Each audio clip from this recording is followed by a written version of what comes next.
তিনি বললেন, লা তাসরিবা আলাইকুমুল ইয়াউম। ও ভাইরা, তোমাদের বিরুদ্ধে আমার কোনো পাপ নাই, দুঃখ নাই, বিদ্বেষ নাই, হিংসা নাই, আল্লাহর রাস্তে মাফ করে দিলাম। সুবহানাল্লাহ। এর নাম পয়গম্বর। এর নাম কি? পয়গম্বর। কিসের লেনিন, কিসের মার্কস? জওয়ানেরা, ভুল পথে মানুষ চলেছিল, আলহামদুলিল্লাহ আল্লাহ এগুলোরে ডাস্টবিনে ভালাই দিছে। কারণ আলহামদুলিল্লাহ, আলহামদুলিল্লাহ। পয়গম্বর কারে বলে? কারে বলে পয়গম্বর? কি চরিত্র! রাসূল করিম সাল্লাল্লাহু আলাইহি ওয়াসাল্লাম তাকে একজন সাহাবী বলছিলেন, হুজুর বলছেন এই কামটা করলেন না কেন? বললেন, হুজুর আপনি যদি চোখের ইশারায় বলতেন, মুখ দিয়ে না কইয়া, তাও তো আমি কামটা করে ফেলতাম। আমি বুঝি ছাড়ে ছড়ে কাজ করা নবুয়তের শান নয়। আল ওয়াদুহু ওয়াস সারাহা, নবীরা কোনো বক্রতা নাই, স্পষ্ট কথা। আমার ভাইরা, হযরত ইউসুফ বিনিয়ামিনকে কাছে নিয়ে পরিচয় দিলেন তার ভাইদের সামনে। কোরআনে কারীম বলছে, ক্বালা আনা ওয়া হাদা আখি قد من الله علينا إنه من يتقي ويصبر فإن الله يضيع أجر المحسنين। আমি ইউসুফ আর এই হচ্ছে আমার ভাই। আল্লাহ আমাদের উপর ইহসান করেছেন। প্রকৃতপক্ষে আল্লাহকে সবর এখতিয়ার করে, আল্লাহ এভাবে তাদেরকে, তাদের আমলকে নিষ্ফল হতে দেন না। আমার এই জামাটা নিয়ে যাও। হযরত ইয়াকুব আলাইহিস সালাম, কলিজার টুকরা সন্তান ইউসুফ আলাইহিস সালামের বিরহ যন্ত্রণায় ছেলেকে কতদিন দেখে না, কাঁদতে কাঁদতে চোখ দুটো অন্ধ হয়ে গেছে। মিশর থেকে কেনানের দিকে জামা রওনা হয়ে, কোথায় মিশর কোথায় কেনান, জামা যখন রওনা হয়ে গেছে, হযরত ইয়াকুব বলতেছেন, আমি যেন আমার ইউসুফের গন্ধ নাকে পেতেছি। জামা চলে এলো, চোখের উপরে রাখলেন, আল্লাহ রাব্বুল আলামিন তাকে চক্ষুষ্মান বানায়া দিলেন। ভাইরা আমার, পয়গম্বরেরা সবর করে সামনে দৃষ্টান্ত সেট করেছেন সবরকারী ঘর। وَأَنفِقُوا مِمَّا رَزَقْنَاكُم مِّن قَبْلِ أَن يَأْتِيَكُمُ الْمَوْتُ। আমার রাস্তায় খরচ فَيَقُولَ رَبِّ لَوْلَا أَخَّرْتَنِي إِلَى أَجَلٍ قَرِيبٍ। যদি মরার আগে না দাও, মৃত্যু যখন এসে গেল, সেই সময় যদি বলো, অনুশোচনা যদি করো, আরে একটুখানি যদি সময় দিতে, আল্লাহ একটু সময় আমারে যদি দাও,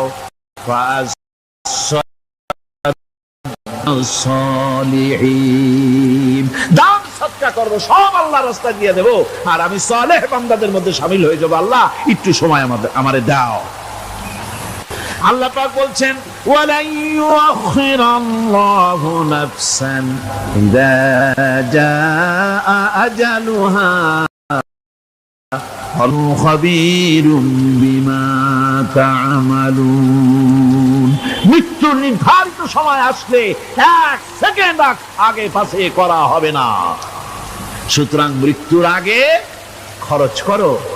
আল্লাহ রাব্বুল আলামিন কোরআন শরীফের ভিতরে বলেছেন, ইয়ামবাগি লাহা আন তুদরিকাল কামারা ওয়ালাল লাইলু সাবিকুন নাহার ওয়া কুল্লি ফালাকি ইয়াসবাহুন। প্রবল জ্ঞানী হইবে যাহারা, আপন মনেতে বুঝিবে তাহারে না আগে যাইবার দিনের স্থান করি অধিকার।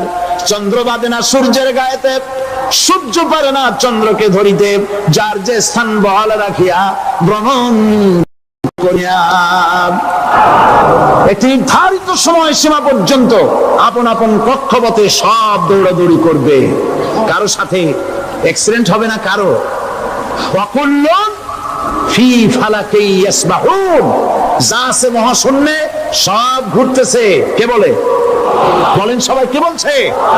বলছেন আম্মা হাসিবতুম আন তাদখুলুল জান্নাতা ওয়ালাম্মা ইয়া'লামিল্লাহুল্লাযীনা জাহাদু মিনকুম ওয়া ইয়া'লামাস সাবিরিন। তোমরা কি মনে করেছো এমনি বেহেশতে চলে যাবা? এটা কি মামু বাড়ির আবদার নাকি? এমনি বেহেশতে চলে যাবা? অথচ আল্লাহ রাব্বুল আলামিন এখনো দেখেন নিননি যে তোমাদের মধ্যে কারা জিহাদ করতে প্রস্তুত, কারা তোমাদের মধ্যে জিহাদ করে জান দেওয়ার জন্য প্রস্তুত, আর কারা ধৈর্যধারী, এটা তো আল্লাহ এখনো দেখে নেন নাই। সুতরাং হক এবং বাতিলের সংগ্রামে লিপ্ত হতে হবে। আল্লাহ দেখতে চান কারা জীবন দিতে চায়। সুতরাং ইসলামী আন্দোলনে যারা শরীক হবে তাদের বিপদ এবং মুসিবত দিয়ে আল্লাহ রাব্বুল আলামিন তাদের সাহসিকতা এবং ধৈর্যের পরীক্ষা নিবেন। কোরআনে কারীম বলছেন وَلَنَبْلُوَنَّكُمْ حَتَّى نَعْلَمَ الْمُجَاهِدِينَ مِنكُمْ وَالصَّابِرِينَ وَنَبْلُوَ أَخْبَارَكُمْ। অবশ্যই আমি তোমাদেরকে পরীক্ষার সম্মুখীন করব, আর তোমাদের মধ্যে সত্যিকার মুজাহিদ দৃঢ়তা অবলম্বনকারী কারা আমি তা দেখব। এটা যেন আমি দেখে নিতে পারি, সেই জন্য আমি বিপদ এবং মুসিবতের মধ্যে তোমাদের ফেলবো। ধৈর্যধারীদের উপরে আমার রহমত অবশ্যই থাকবে। আল্লাহ রাব্বুল আলামিন কোরআন শরীফের ভিতরে বলেছেন লাশ-শামসু ইয়ামবাগি লাহা আন তুদরিকাল কামারা ওয়ালাল লাইলু সাবিকুন নাহার ওয়া কুল্লুন ফি ফালাকি ইয়াসবাহুন। প্রবল জ্ঞানী হইবে যাহারা, আপন মনেতে বুঝিবে তাহারা, রাত্রি পারে না আগে যাইবার, দিনের স্থান করি অধিকার। চন্দ্র বাদে না সূর্যের গায়েতে, সূর্য পারে না চন্দ্রকে ধরিতে, যার যে স্থান বহাল রাখিয়া ভ্রমণ করিছে খোদাকে ডরিয়া। একটি নির্ধারিত সময় সীমা পর্যন্ত আপন আপন কক্ষপথে সব দৌড়াদৌড়ি করবে, কারো সাথে অ্যাক্সিডেন্ট হবে না কারো। ওয়াকুল্লুন ফি ফালাকি ইয়াসবাহুন, যা আছে মহাশূন্যে সব ঘুরতেছে। কে বলে? বলেন সবাই, কে বলছে? কোন সূরা?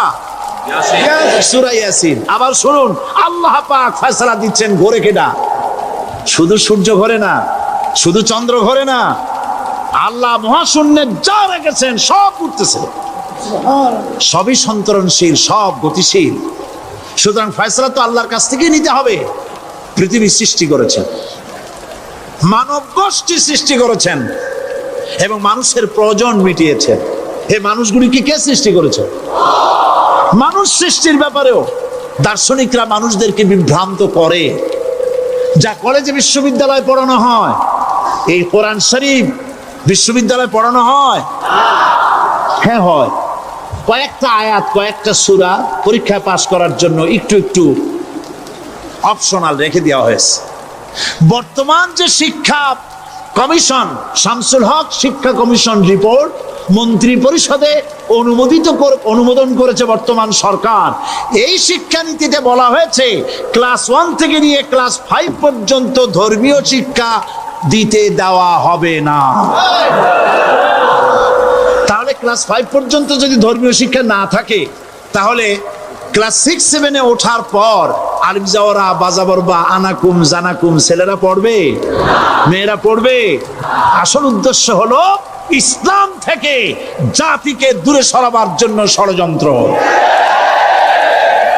এই সরকারের প্রণীত শিক্ষানীতি আমরা মানি না। আপনারা মানেন? যেই মাদ্রাসা মানুষের চরিত্র সৃষ্টি করে, বর্তমান সরকার সেই মাদ্রাসাগুলি একটা একটা করে ধ্বংস করার পরিকল্পনা গ্রহণ করেছে। সুতরাং আসল শিক্ষা হলো কোরআনের কাছে। আসল শিক্ষা কোথায়? কোরআনের কাছে। কোরআন যদি শিখানো হতো কোরআন যদি শেখানো হতো কলেজে, বিশ্ববিদ্যালয়, তাহলে গতকাল চট্টগ্রাম বিশ্ববিদ্যালয় থেকে যেসব ছেলেরা বিশ্ববিদ্যালয় কর্তৃপক্ষ কর্তৃক বরাদ্দকৃত, হাইজ্যাক করা নয়, বরাদ্দকৃত 4খানা বাস দিয়ে কোরআন শুনতে আসতে চেয়েছিল, বর্তমান সরকারের তথাকথিত সোনার ছেলেরা আসতে দিল না।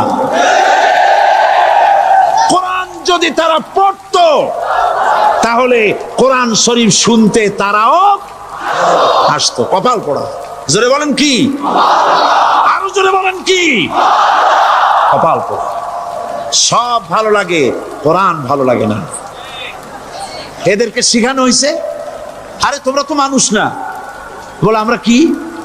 তো তোমাদের ডারউইন বাবাজি বলে নাই, শোনো নাই? কি পড়ো টড়ো তোমরা, বুদ্ধি শুদ্ধি রাখো না। ডারউইন বলেছে, থিওরি অফ ইভলিউশনের মধ্যে বলেছেন মানুষ মানুষ না। বলে কি? মানুষ হলো বান্দর। কপাল পোড়া। কি কপালে লেখা থাকে?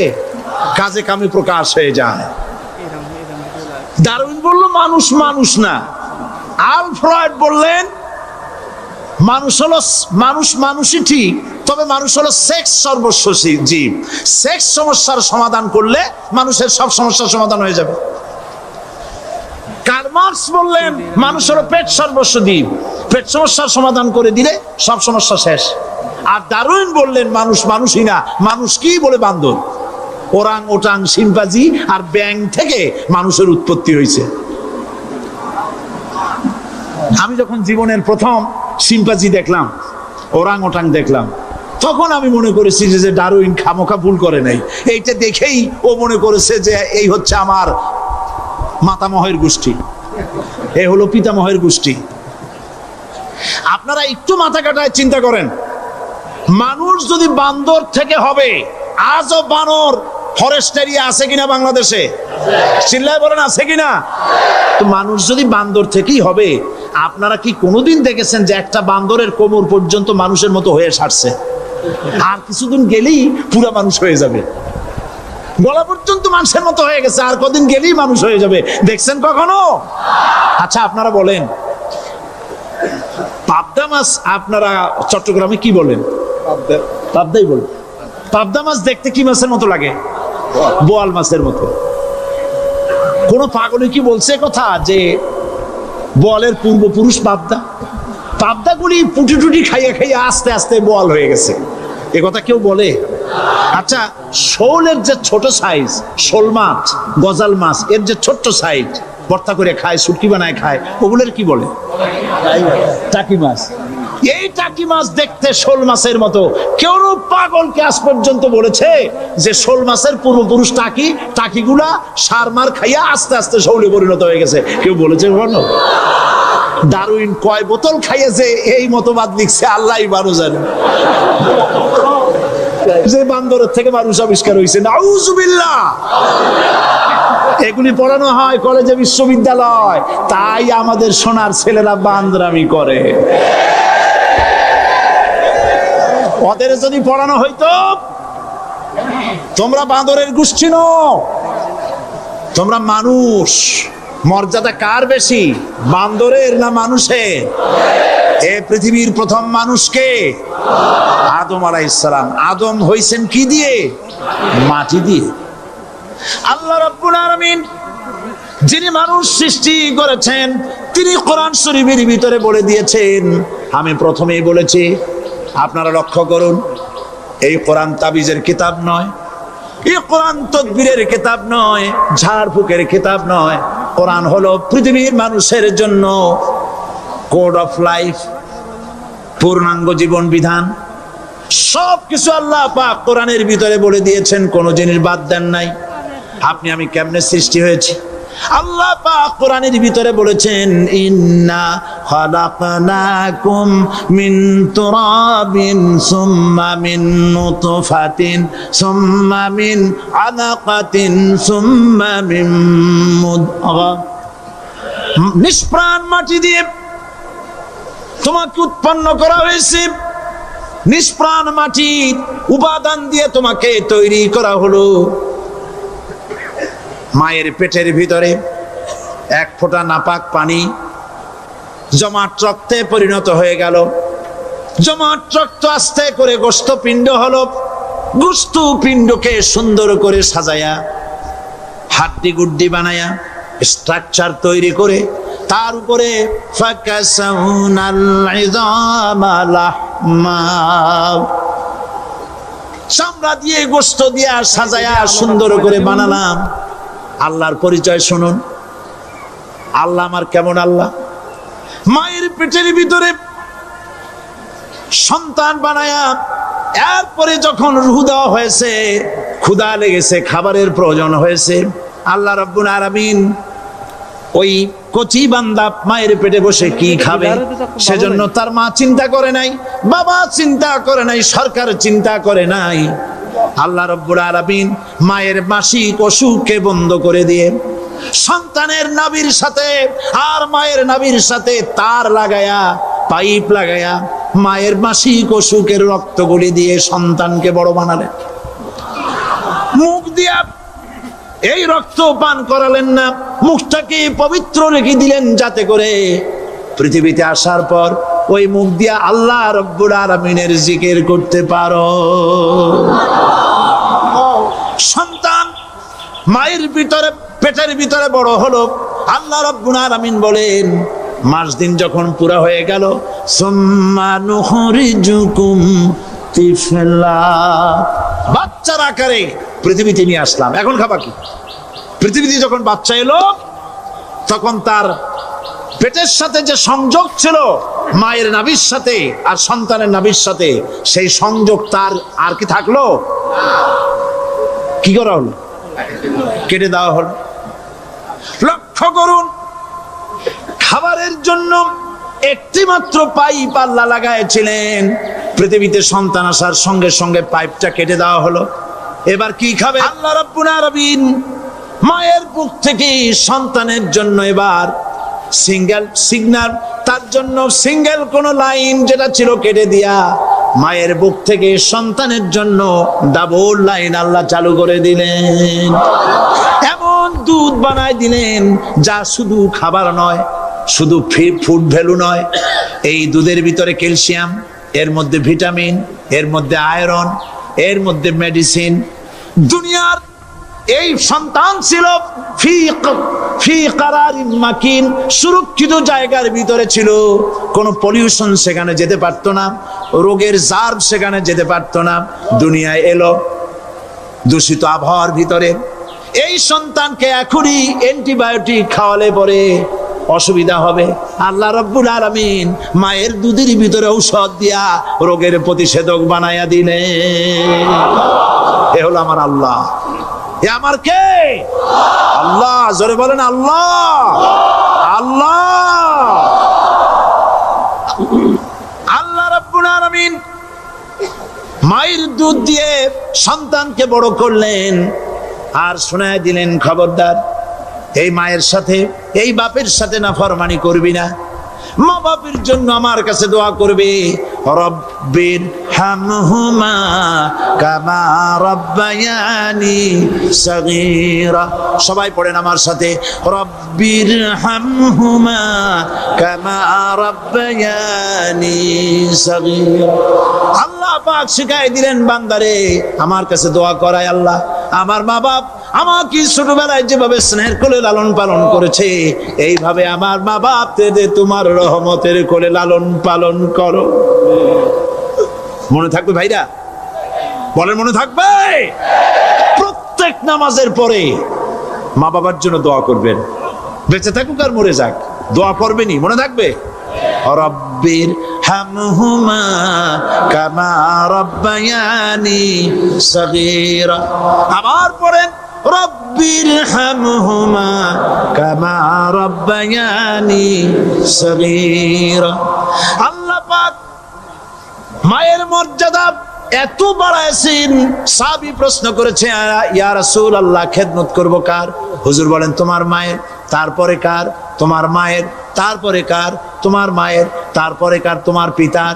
বাপের চাইতে মায়ের মর্যাদা আল্লাহ 3 গুণ বাড়াইয়া দিলেন, 3 গুণ বৃদ্ধি করে দিলেন।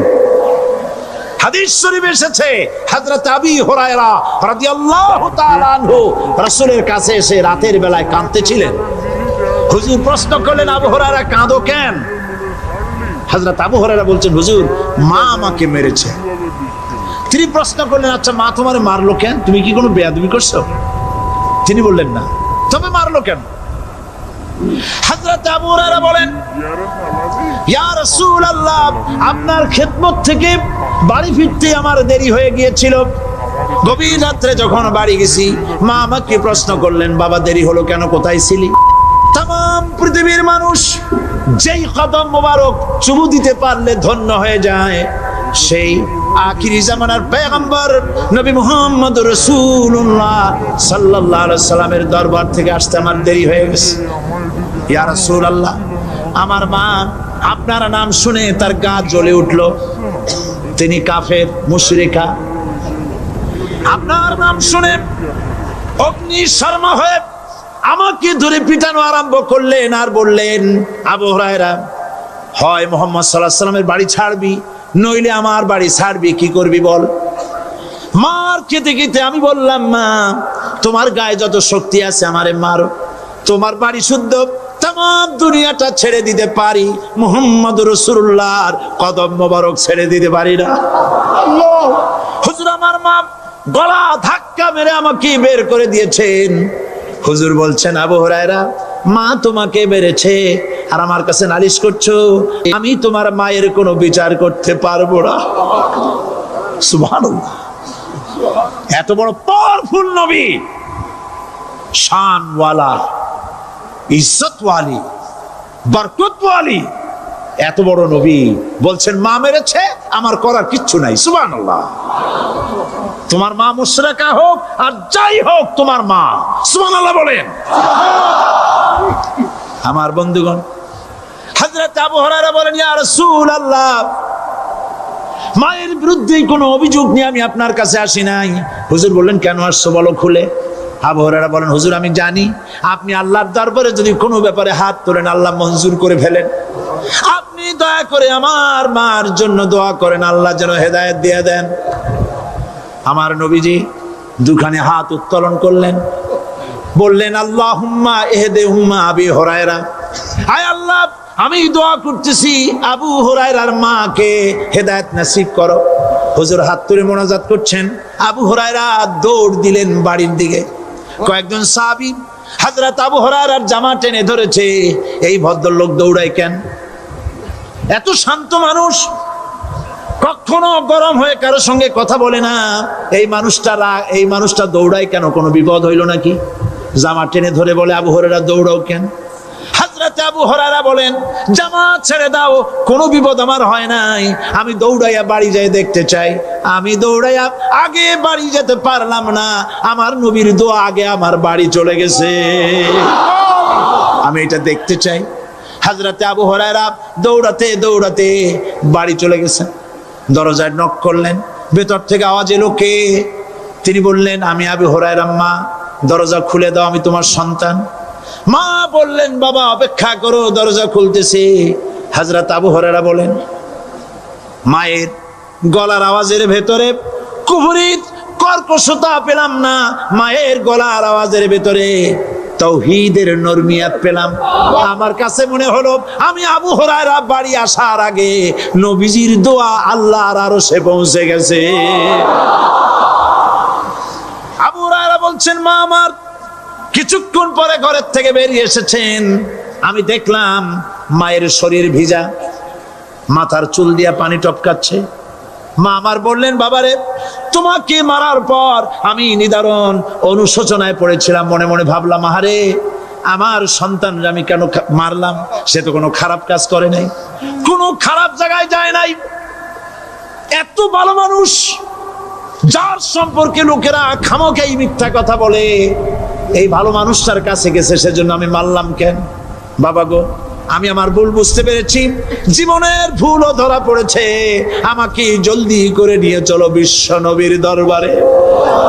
হযরত আবু হুরায়রার মা রাসূলুল্লাহর খেদমতে এসে ঘোষণা করলেন, আশহাদু আল্লা ইলাহা ইল্লাল্লাহু ওয়াহদাহু লা শারীকা লাহু ওয়া আশহাদু আন্না মুহাম্মাদান আবদুহু ওয়া রাসূলুহু।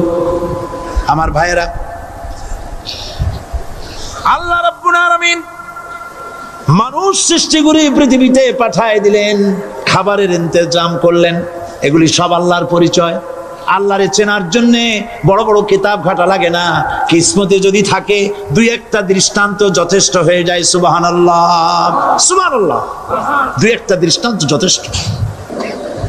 আল্লাহ পাক সমস্ত সৃষ্টি জগৎকে তৈরি করলেন, সৃষ্টি করলেন, আর তাদের খাদ্যের ব্যবস্থা করলেন। কে করেছেন খাদ্যের ব্যবস্থা? খাদ্য দেন আল্লাহ। কিন্তু অহংকারী যারা, তারা বলে দেশের বাম্পার ফলনের জন্য সমস্ত কৃতিত্ব সরকারের। বলেন আস্তাগফিরুল্লাহ, বলেন নাউজুবিল্লাহ। এদের একজন বলছিল 3 বছর কিছু দিবার পারুম না। লোকেরা কয় আমরা না খাইয়ে থাকুম, আল্লাহ কয় আমিও দেহুম। কদ্দুর পারো না খাইয়ে থাকতে। ফসল কে দেন? জোরে বলেন কে দেন? বাম্পার ফসলের ফলনের দাবি সরকার করতে পারে না। এটা কুফরি, এটা শিরক। জমিনের ফসল কে দেন? আকাশের বৃষ্টি কার? পানি কার? সার কার? সব আল্লাহ পাক। আল্লাহ পাক কোরআন শরীফে বলেছেন, লাইন শাকারতুম লাযীদান্নাকুম ওয়া লাইন কাফারতুম ইন্না আযাবী লাশাদীদ। আমার নিয়ামতের শুকর যদি আদায় করো বাড়ায় দেব, আর যদি কৃতজ্ঞ হও, শুকরিয়া আদায় না করো, মস্ত বড় শাস্তি দেব। ফসল দেই আমি, আর শুকরিয়া আদায় করো তোমার বাজানে। ঠিক কিনা? শুকরিয়া আদায় করে কার? বাজানে। একটা লোকের, একটি মানুষের যেই প্রশংসা এই সরকার করলো, বিগত 4.5 বছর ধরে একটা মানুষের যত জিকির করলো, প্রশংসা করলো, ছবি টানাইলো, যদি এতটা জিকির, এতটা স্মরণ আল্লাহ রাব্বুল আলামিনের করতো, ওদের জন্য আল্লাহর জান্নাতের দরজা খোলা হয়ে যেত। প্রশংসা করবে কার? চিল্লায় বলুন, আল্লাহ পাকের প্রশংসা করো। খেতে দেওয়ার মালিক তিনি। আল্লাহ পাক বলছেন, আল্লাহকে, তার পরিচয় আল্লাহ তুলে ধরেছেন, ওয়ামা মিন দাব্বাতিন ফিল আরদি ইল্লা আলাল্লাহি রিজকুহা। এই পৃথিবীর ভিতরে এমন কোন বিচরণশীল জীব নাই যার রিস্কের দায়িত্ব আমি আল্লাহ গ্রহণ করি নাই। সুবহানাল্লাহ বলবেন না? রিস্কের দায়িত্ব কার হাতে? আচ্ছা দেখুন তো, পৃথিবীর সমস্ত সরকারের কাছে বিভিন্ন মন্ত্রণালয় আছে না? খাদ্য মন্ত্রণালয় বলে কোনো মন্ত্রণালয় আছে কিনা? আছে। খালি কয় খামু আর খামু। খাদ্য মন্ত্রণালয় আছে, থাকার পরেও মানুষ না খাইয়া মরে। ঠিক কিনা? এবার একটু তাকান তো, জ্ঞানের চক্ষু দিয়া তাকান। ফরেস্ট এরিয়া, বাঘ আছে কিনা? নাই। সিংহ আছে কিনা? গন্ডার আছে কিনা? হাতি আছে কিনা? বিশাল বিশাল প্রাণী আছে কিনা? জঙ্গলে ছোট্ট প্রাণী থেকে, পোকা থেকে শুরু করে গন্ডার পর্যন্ত, টুনটুনি পাখি দিয়ে শুরু করে ঈগল পাখি পর্যন্ত, নদীর ভিতরে ছোট্ট চুনো পুঁটি থেকে শুরু করে তিমি মাছ পর্যন্ত। প্রাণী তত্ত্ববিদরা বলেছেন, সমুদ্রের ভিতরে এমন এমন বড় বড় তিমি আছে যে একটা তিমির ওজন 5000 টন পর্যন্ত হয়ে যায়। 5000 টন তিমিটার ওজন। এর যখন বাচ্চা হয়, তখন বাচ্চার দৈনিক দুধ লাগে 50 থেকে 60 মণ পর্যন্ত। কে ব্যবস্থা করে? রুহান মান ফেরেশতা। তো ওর মা যেমন, বাচ্চা তো সেরকম হবে। ঠিক কিনা? কে দেয় খাবার? এবার দেখেন তো, আপনার দেশের এই জঙ্গলে কত হাতি আছে, হাতিরা মিছিল করে আসছে যে আল্লাহ আমাদের এখন আর খাইতে টাইতে দিতে পারে না, বাংলাদেশের গভর্নমেন্ট কিছু দাও, আসছে না খাইয়া ক্ষুধার জ্বালায় হাতি মরেছে, বাঘ মরেছে, সিংহ মরেছে, এর কোনো দৃষ্টান্ত আছে? ক্ষুধার জ্বালায় আকাশের উড়ন্ত পাখিরা ছটফট করে মারা গেছে, দৃষ্টান্ত আছে? নদীর মাছেরা ক্ষুধার জ্বালায় ভেসে উঠেছে, না খাইয়া মরে গেছে, দৃষ্টান্ত আছে? মহান আল্লাহ রাব্বুল আলামিন কোরআন শরীফের ভিতরে বলেছেন অনেক প্রাণী এমন আছে যারা তাদের খাদ্যকে সঞ্চয় করে না, খাদ্যকে জমা করে না, আহরণ করে না। সকাল বেলায় একটা খাবার খেলো, দুপুরে কি খাবে তার জানা নাই। শকুন পৃথিবীর মাটি থেকে 3 মাইল উপরে ওড়ে, তার চোখকে আল্লাহ পাক এত তীক্ষ্ণ বানিয়ে দিয়েছেন, এই চট্টগ্রামের কোথায় মরা গরু আছে 3 মাইল উপর দিয়ে দেখতে পায়? সুবহানাল্লাহ করতে ইচ্ছে করে না। এই প্রাণীগুলি খাবারগুলি কোনো গভর্নমেন্ট জোগাড় করে রাখে নাই, আল্লাহ পাক বলেন সবার খাবার আমি দেই। সকাল বেলায় সমস্ত প্রাণীগুলি, মহাশূন্যে পাখি, পানির ভিতরে মৎস্যরাজি, জঙ্গলের ভিতরে হিংস্র প্রাণী, পোকামাকড় থেকে শুরু করে সবগুলো খালি পেটে সব বেরিয়ে যায়, কারো কোনো খাবারের মজুদ নাই। সন্ধ্যা হতে না হতে সমস্ত প্রাণীগুলির পেট ভরাইয়া আমি আবার যার যার ঘরে বেরায় দেই। ওয়ামা মিন দাব্বাতিন ফিল আরদি ইল্লা আলাল্লাহি রিজকুহা। সমস্ত প্রাণীর রিজকের দায়িত্ব আমি আল্লাহর হাতে। কে দেয় রিজেক? জোরে বলুন, কে দেন? আল্লাহ পাক। কি খাবেন সব আল্লাহ জোগাড় করে দিয়েছেন। হযরতে ওমর, হযরতে উসমান রাদিয়াল্লাহু তাআলা আনহুমা তারা শহীদ হবেন কবে তার আগে হুজুর ভবিষ্যৎবাণী করছেন, তোমার উপরে একজন নবী, একজন সিদ্দিক আর 2 জন শহীদ আছে, পাহাড় থেমে যা। পাহাড় থেমে গেল, নবীজি ইন্তেকাল করেছেন, শহীদ হয়েছেন। এই খবর ছড়িয়ে গেল মদিনায়। মদিনা থেকে একটা মহিলা দৌড়াতে লাগলো, দৌড়াতে দৌড়াতে যখন ওহদের দিকে যাচ্ছে, লোকেরা তাকে জিজ্ঞেস করলো, মেয়ে লোক তুমি যাও কোথায়? বলে ওহ যেতেছি। লোকেরা বলছে ওহদে যে কোনো লাভ নাই, কারণ তোমার যে 2টি ছেলে এসেছিল জিহাদের ময়দানে, 2টো ছেলে শহীদ হয়েছে। মহিলা বলতেছেন কে শহীদ হয়েছে শুনতে চাই না, তাড়াতাড়ি করে বলো আল্লাহর নবী কেমন আছেন। আবার অগ্রসর হয়েছেন, আরেকজন বলছে মহিলা যাও কই? বলে ওহদে যেতেছি। কই যায় কোনো লাভ নাই, তোমার বাবা যে এসেছিলেন তিনি শহীদ হয়ে গেছেন। মহিলা বলছেন কে শহীদ হয়েছে শুনতে চাই না, বলো নবীজি কেমন আছেন। দৌড়ে দৌড়ে নবীজির কাছে গিয়া নবীজির জীবিত চেহারা মুবারক দেখে বলছেন ইয়া রাসূলুল্লাহ, আমার পিতা মরা শোক, আমার কলিজার টুকরা 2টা সন্তান মরা শোক সব আমি ভুলে গেছি। আল্লাহর নবী আপনি জীবিত আছেন, এটাই উম্মতের বড় পাওনা। নবীজি জিহাদ করেছেন, রক্ত দিয়েছেন, তার একটি মাত্র কারণ ছিল জমিন হলো আল্লাহর, আইন চলবে কার? জোরে বলেন, জমিন আল্লাহর, আইন চলবে কার? আলা লাহুল খালকু ওয়াল আমর ইনিল হুকমু ইল্লা লিল্লাহ। জমিন আল্লাহর, আইন চলবে আল্লাহ। কারো বাপের আইন দিয়ে দেশ চলতে পারে না। আইন চলবে কার? আল্লাহ পাকের আইন দিয়ে দেশ চলবে। এটাই ছিল নবী করিম সাল্লাল্লাহু আলাইহি ওয়াসাল্লামের ইচ্ছা, আল্লাহ পাকের মানসা মুবারক। সুতরাং ইসলাম হচ্ছে একটি বিপ্লবী মতাদর্শ যা সমগ্র পৃথিবীর সমাজ ব্যবস্থার আমূল পরিবর্তন করে নিজস্ব আদর্শ দিয়ে ঢেলে সাজাতে চায়। আর মুসলমান হচ্ছে সেই আন্তর্জাতিক বিপ্লবী দল যারা আল্লাহর রং দিয়ে দুনিয়াকে রাঙাতে চায়। আর এই উদ্দেশ্য হাসিলের জন্য ইসলামী দলের বিপ্লবী চেষ্টা সাধন এবং চূড়ান্ত শক্তি প্রয়োগের নামই হচ্ছে জিহাদ। এটার নাম কি? জিহাদ।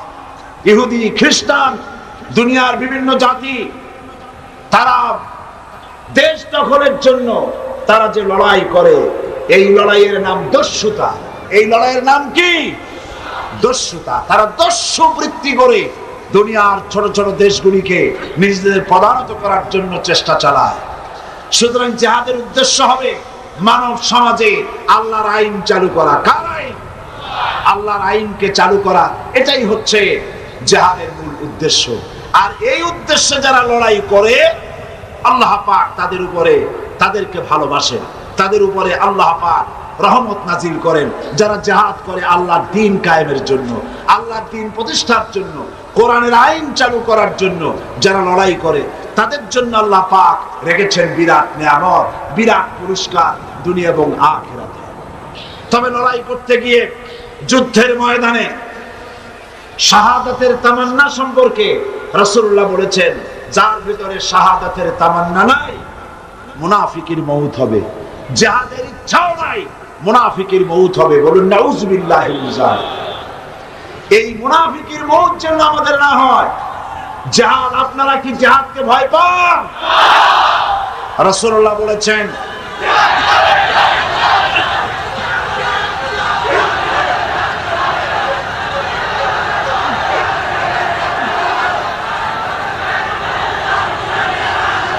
রাসূল করিম সাল্লাল্লাহু আলাইহি ওয়াসাল্লাম বলেছেন, রাসূল করিম সাল্লাল্লাহু আলাইহি ওয়াসাল্লাম বলেছেন, জিহাদের ময়দানে যে ব্যক্তি শহীদ হয়, শহীদি মওতের যন্ত্রণা তোমাদের ভেতরে কেউ কাউকে চিমটি দিলে সেই চিমটি কাটায় যে যন্ত্রণা, পিঁপড়ায় কাটায় যে যন্ত্রণা, শাহাদাতের মওতের এর থেকে বেশি যন্ত্রণা কিছুই নয়।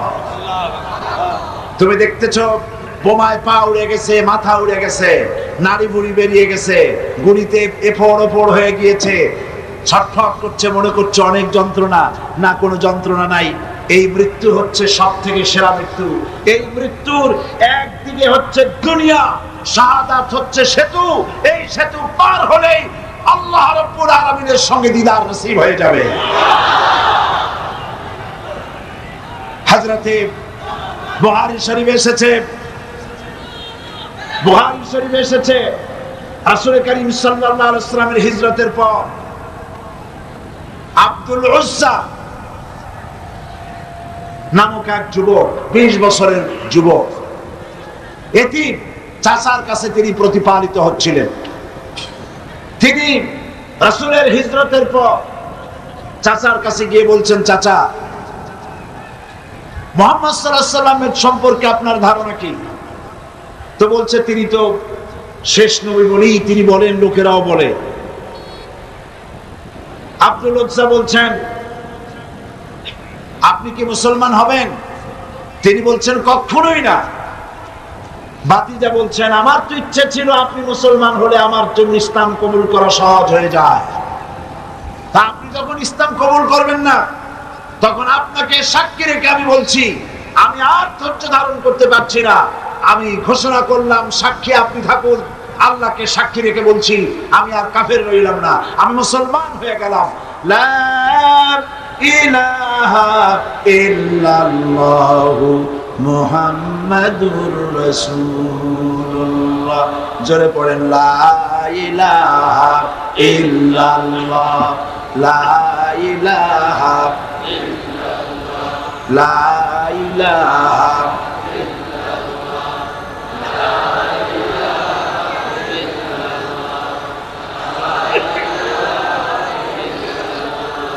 লা ইলাহা ইল্লাল্লাহু মুহাম্মাদুর রাসূলুল্লাহ।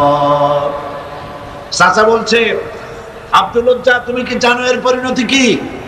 কয় না, জানি না। পরিণতি হচ্ছে, তুমি যখন ইসলাম কবুল করেছো, আমি তোমাকে সোনা দানা দিয়েছি, বাড়ি ঘর দিয়েছি, উট ঘোড়া দিয়েছি, সব ফিরিয়ে দাও। তিনি বললেন, কোনো অসুবিধা নাই, সব ফিরিয়ে দিলাম, নিয়ে যান। বাবে জিবরিল থেকে ঢুকলেন, সেখানে তিনি বসে আছেন।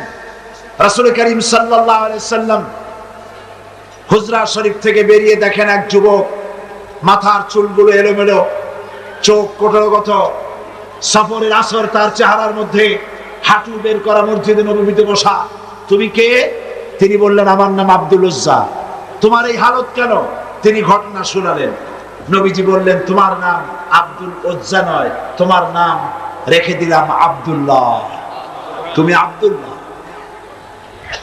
হাদিস শরীফে এর নামই এসেছে, ওনার নামই এসেছে আব্দুল্লাহ জুলবাজাদাইন। তাকে নেওয়া হলো আসহাবে সুফফার কাছে, নিয়ে রাসূলুল্লাহ বললেন একে কোরআন শরীফ শিখাও।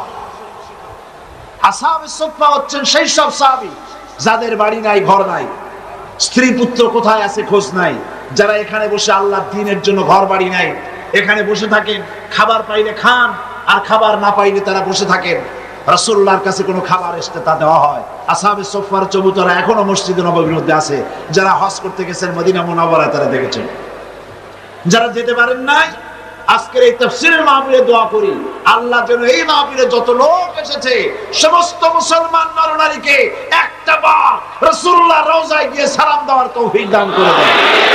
আল্লাহ পাক যেন হজ নসিব করে দেন। সাহাবায়ে কিরাম, আসহাবে সুফফা, আব্দুল উজ্জাকিব, আব্দুল্লাহ কিব কোরআন শরীফ শিখাইছেন, কোরআন শরীফ শেখাচ্ছেন। আর আব্দুল্লাহ জোরে জোরে কোরআন তেলাওয়াত করে। তার চিৎকারে, জোরে জোরে তেলাওয়াতের কারণে সাহাবীরা ঘুমাইতে পারেন না, নামাজে ডিস্টার্ব হয়। রাসূলুল্লাহ আসছেন পরে, তারা বললেন ইয়া রাসূলুল্লাহ, আব্দুল্লাহকে নিষেধ করুন, তার চিল্লানিতে আমরা নামাজ পড়তে পারি না, ঘুমাইতে পারি না, চিল্লাইয়া কোরআন শরীফ তেলাওয়াত করে। নবীজি বললেন সাহাবীরা আব্দুল্লাহকে চিল্লাইতে দাও, বাধা দিও না, কারণ তার ইসলাম কবুল করা বড় চড়া দাম দিয়ে ইসলাম কবুল করেছে, এই লুঙ্গিটাও আনতে পারে নাই। ইত্তাবসারে তাবুকের যুদ্ধের দামামা বেজেছে, রোমানদের সঙ্গে লড়াই হবে। নবীজি তাবুকের যুদ্ধের জন্য, জিহাদের জন্য চাঁদা চাইলেন। যার কাছে যা আছে আল্লাহর দ্বীন প্রতিষ্ঠার জন্য চাঁদা দাও। এই চাঁদা দেওয়া মাদ্রাসায়, মসজিদে, ইসলামের জিহাদে চাঁদা দেওয়া নতুন ব্যাপার নয়। আল্লাহর নবী নিজে ইসলামের জন্য টাকা চেয়েছেন, পয়সা চেয়েছেন। নবীজি যখন নিজে টাকা চেলেন, মেয়ে লোকেরা গলার হার খুলে দিলেন, কানের দুল, নাকের ফুল সব খুলে রাসূলের কদমের উপরে ছেড়ে দিতে লাগলেন। টাকা পয়সা সোনা দানার স্তূপ হয়ে গেল। হুজুর এদিক ওদিক তাকায় বলেন সাহাবীরা সবাইকে তো দেখে আমার আবু বকর কোথায়? হযরতে আবু বকর একটা খুঁটির আড়ালে দাঁড়ানো ছিলেন।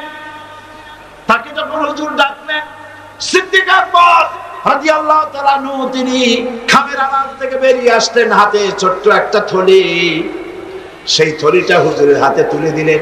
নবীজি থলির মুখ খুলে ঢাললেন, কয়েক কেজি গম পড়লো আর কয়েকটা দিরহাম। হুজুর হযরত আবু বকরের দিকে তাকায় দেখেন, হযরত আবু বকরের চোখের পানি দাড়ি ভিজে ভিজে পড়ছে। নবীজি জিজ্ঞেস করলেন আবু বকর, আল্লাহর নবী হযরত আবু বকরের এই দৃশ্য দেখে উপস্থিত সাহাবীদেরকে বললেন, ও সাহাবীরা, তোমরা আজকে সবাই মিলে তাবুকের জিহাদের যে চাঁদা দিয়েছো, যে সাহায্য করেছো, তোমাদের সকলের দানের তুলনায় আল্লাহ পাকের কাছে আবু বকরের দানের মর্যাদা বেশি হয়ে গেছে। তারা প্রশ্ন করলেন তা কেমনে হলো? মনে মনে চিন্তা করলেন। নবীজি তাদের মনের অবস্থা বুঝতে পেরে আল্লাহ পাকের নবী জিজ্ঞেস করলেন, অমুক অমুক সাহাবী, তোমরা কি দিয়েছো আর বাড়িতে কত আছে? সবাই বললেন এত দিয়েছি, এত আছে। হযরত ওসমান তো বলেছিলেন, আমার জীবনের সঞ্চিত সমস্ত সম্পদের অর্ধেক এনে নবীজির কদমে হাজির করেছি, আর অর্ধেক আমার বাড়ি আছে। প্রত্যেকেই বলেছে এত দিয়েছি, এত আছে। হযরত আবু বকরকে যখন নবীজি জিজ্ঞেস করলেন, আবু বকর তুমি কত দিয়েছো আর বাড়িতে কত আছে?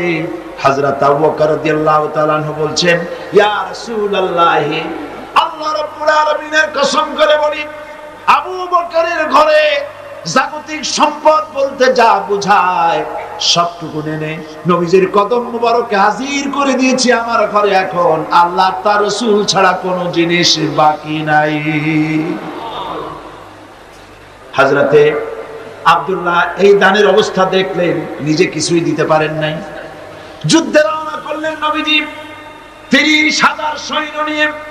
আল্লাহর নবী রওনা করেছেন তাবুকের দিকে, আর কাফের প্রমাণ সৈন্যরা এসেছে 2 লাখ। তারা কয় লাখ? 2 লাখের প্রস্তুতি। আর রাসূল নিলে 30,000। সেনাপতি কে? হ্যাঁ মুসলমান, যারা বলো ধর্ম আর রাজনীতি আলাদা, ঈমান নষ্ট হয়ে যাবে। রাসূলুল্লাহ সেনাপতি। কিছু দূর অগ্রসর হওয়ার পর হযরত আব্দুল্লাহ জুলবাজাদাইন নবীজির কাছে এসে বলছেন, ইয়া রাসূলুল্লাহ, এই তাবুকের জিহাদের জন্য আপনার সকল সাহাবী, পুরুষ মেয়ে লোক সবাই মিলে সাহায্য করলো, কিন্তু আমার ভাগ্য খারাপ, কিছুই দিতে পারলাম না, আমার তো কিছু নাই। তবে হুজুর, আমি আপনার কাছে দোয়া চাই, আপনি আমার জন্য দোয়া করেন, আজকের এই জিহাদের ময়দানে আমি যেন আমার জীবনটা দিয়ে দিতে পারি। নবীজি বললেন, আব্দুল্লাহ, একটা ডাল থেকে একটা ডাল, একটা বাকল, একটা গাছের ছাল নিয়ে আসো। আব্দুল্লাহ গাছের একটা ছাল নিয়ে আসলেন। হুজুর, বুখারী শরীফের হাদিসে এসেছে, নবীজি ওই ছালটা নিয়ে হযরত আব্দুল্লাহর হাতে বেঁধে দিয়া বললেন, আল্লাহ, আমি আব্দুল্লাহর রক্ত কাফেরদের জন্য হারাম বানাইয়া দিলাম। হযরত আব্দুল্লাহ ডোকরে কেঁদে উঠলেন, বললেন, ইয়া রাসূলুল্লাহ, আমি চাইলাম জীবন দিতে, আর আপনি আমার রক্ত কাফেরদের জন্য হারাম করে দিলেন। নবীজি বললেন, আব্দুল্লাহ, এরপরে যদি তোমার মউত বিছানার উপরে হয়, তাবুর মধ্যে জ্বরেও যদি তোমার মউত হয়, আল্লাহ রাব্বুল আলামিন শাহাদাতের দরজা তোমারে দিয়ে দিবে। নবীজি তাবুকের মাঠে এলেন। কাফের বেঈমানেরা রাসূলুল্লাহ 30,000 সৈন্য নিয়ে আসছেন, এটা শুনে 2 লাখ ময়দান থেকে ভাগে গেছে। সুবহানাল্লাহ! জিহাদের সব যুদ্ধের সাহস আর হয়নি। রাসূলুল্লাহ 30,000 নিয়ে আসছে, 2 লাখ শেষ। হুজুর সেখানে আরাম ফরমালেন। কয়েকদিন পর নবীজির কাছে খবর এলো, ইয়া রাসূলুল্লাহ, আব্দুল্লাহ আজকে কদিন জ্বরে ভুগে তাবুর মধ্যে ইন্তেকাল করেছে। নবীজি বললেন, জানাজার ব্যবস্থা করো, গোসলের ব্যবস্থা করো, কাফনের ব্যবস্থা করো। কাফন গোসলের ব্যবস্থা হলো, জানাজার ব্যবস্থা হলো। নবীজি জানাজা পড়ালেন, আর এরপরে কবরের ভিতরে একজন নামলেন, পাশে একজন আলো ধরে দাঁড়িয়ে থাকলেন। কোন হ্যাসাক লাইট নাই, বৈদ্যুতিক লাইট নাই, কোন রকম করে একটা চেরাগ টিনটিন করে জ্বলছে। গভীর রাত, কবরের ভিতরে একজন নেমেছেন, একজন একটা আলো ধরে দাঁড়িয়ে আছেন, আর 2 জনের লাশ বহন করে। আমার বন্ধুগণ, রাসূল পাক সাল্লাল্লাহু আলাইহি ওয়াসাল্লাম জিহাদের ময়দানে সাহাবায়ে কেরামদেরকে প্রস্তুত করছেন জিহাদের জন্য। সাহাবীরা তৈরি হয়েছেন, লড়াই হবে মুতার প্রান্তরে। 3,000 সাহাবীকে রাসূল রিক্রুট করলেন। 1 লক্ষ রোমান সৈন্য, তদানীন্তন পৃথিবীর সুপার পাওয়ার, সজ্জিত অস্ত্র সজ্জিত বাহিনী চলে এসেছে তারা মুতার প্রান্তরে। রাসূল 3,000 তৈরি করলো। ওদিকে 1 লাখ, আর এদিকে কয় হাজার। হুজুর নিজে এই জিহাদে যাননি। রাসূল পাক বললেন, এই জিহাদের ময়দানে সেনাপতির দায়িত্ব পালন করবে আমার পালক পুত্র যায়েদ। কোথায় তুমি? যায়েদ দাঁড়িয়ে গেলেন। 2 নম্বরে এই জিহাদের সেনাপতির দায়িত্ব পালন করবে আমার চাচাতো ভাই জাফর বিন আবি তালেব। কোথায়? দাঁড়িয়ে গেলেন তিনি। 3 নম্বরে দায়িত্ব পালন করবে আমার সাহাবী আব্দুল্লাহ বিন রাওয়াহা। কোথায় তুমি? তিনিও দাঁড়িয়ে গেলেন। রাসূল তাদেরকে বললেন যে তোমরা চলে যাও, তোমাদের ঘরে গিয়ে বিবি বাল বাচ্চা মা বাপের কাছ থেকে সালাম করে আসো। আমার বন্ধুগণ, জিহাদের ময়দানে সেনাপতি কয়জন লাগে? হুজুর বললেন কয়জনের কথা? 3 জনের কথা। তার মানে হলো কারো বুঝতে কোনো কষ্ট রইল না। এই জিহাদের ময়দানে 3 জনের নাম যে নবীজি ঘোষণা করেছেন, এর ভিতর থেকে একজনও ফিরে আসবে না। বোঝা হয়ে গিয়েছে। হযরতে যায়েদ বলেন, ইয়া রাসূলুল্লাহ, আমার আব্বা জান, আমি আপনার পালক পুত্র, আপনি অর্ডার করেছেন আমার মা হযরত আয়েশা ঘরে বসে শুনেছেন। আমার তো আর যাওয়ার দরকার নাই, কারো কাছে বলারও দরকার নাই। হযরতে জাফর বিন আবি তালেব চলে গেলেন নিজের বাড়িতে, যে ডাক দিয়া বলে, বিবিরে, আল্লাহ রাসূল আমাকে জিহাদের ময়দানে সেনাপতির দায়িত্ব দিয়েছেন, আমি তোমাকে বলতে এসেছি, সালাম করতে এলাম। তোমার সঙ্গে একসঙ্গে দীর্ঘদিন আমি ছিলাম, কোন হক তোমার আদায় করতে হয়তো পারি নাই, হয়তো জুলুম করেছি, অথবা আমার দ্বারা তোমার অধিকার নষ্ট হয়েছে। কিছু যদি কোনো ভুল ত্রুটি হয়ে থাকে, আল্লাহর হস্তে আমারে মাফ করে দিও। বিবি বলে, প্রাণের স্বামী রাসূলুল্লাহ আপনাকে জিহাদের ময়দানের জন্য নির্বাচিত করেছেন, আমি আপনাকে ফিরে থাকতে বলতে পারবো না, সুতরাং আমি আল্লাহর দরবারে দোয়া করি। স্ত্রী হাত তুলে বলেন, রব্বুল আলামিন, আমার প্রাণের স্বামী জাফরকে জিহাদের ময়দান থেকে গাজী বানায়া আমার ঘরের ভিতরে তুমি তাকে দয়া করে ফিরাইয়া দিও। হযরতে জাফর তরবারির উল্টা পিঠ দিয়া স্ত্রীর হাতের উপরে মৃদু আঘাত করলেন আর বললেন, বিবিরে, উল্টা দোয়া করো না, উল্টা দোয়া তোমার আল্লাহর দরবারে কবুল হবে না। যেহেতু নবীজি আমার নাম 2 নম্বরে ঘোষণা করেছেন, আমার আগেও একজন আছে, পরেও আর একজন আছে। ও বিবি, নির্ঘাত ওই মুতার প্রান্তরে আমি শহীদ হয়ে যাব, জনমের মতো দেখা করতে আসলাম, এই জীবনে তোমার সাথে আমার আর দেখা হবে না। আমার বন্ধুগণ, হযরতে জাফরের স্ত্রী কাঁদতেছেন, বিবি বাচ্চাগুলা কান্দে। হযরতে জাফর বলেন, বিবিরে, এই বাচ্চাগুলি রেখে গেলাম, যেই রাস্তায় আমি জীবন দিতে যাচ্ছি, এই রাস্তায় আমার ছেলেগুলোকে তুমি তৈরি করবে। সালাম করে তিনি চললেন।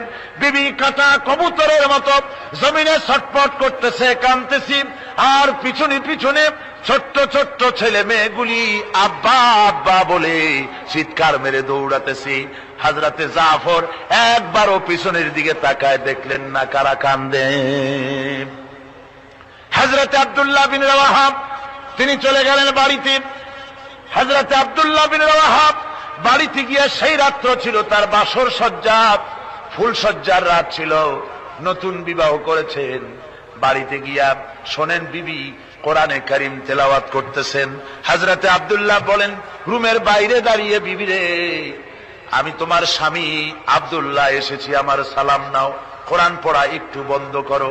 রাসূলুল্লাহ আমাকে জিহাদের সেনাপতি বানিয়েছেন, আমি জিহাদে যেতেছি, নতুন বিবাহ হলো, কোনো হক তোমার আদায় করতে পারি নাই, তুমি আমাকে মাফ করে দিও, আল্লাহর হস্তে আমার উপর কোনো দাবি রেখো না। বিবি বলে, প্রাণের স্বামী, কোনদিন আপনাকে দেখি নাই, কোন রকম একটু দেখেছি, আর আমি মদিনার এক সুন্দরী মেয়ে, আপনি আমাকে ভালো করে দেখলেন না। আমার প্রাণের স্বামী, একবার আপনি ঘরে আসেন। স্বামী বলে, ওগো স্ত্রী, ঘরের ভিতরে আমি যাব না, ঘরের ভিতরে গেলে পরে তোমাকে দেখলে আমার মনের ভিতরে প্রেম ডাকবে, তোমার প্রতি আমার ভালোবাসা জন্মাবে, আমি ঘরের ভিতরে ঢুকতে চাই না।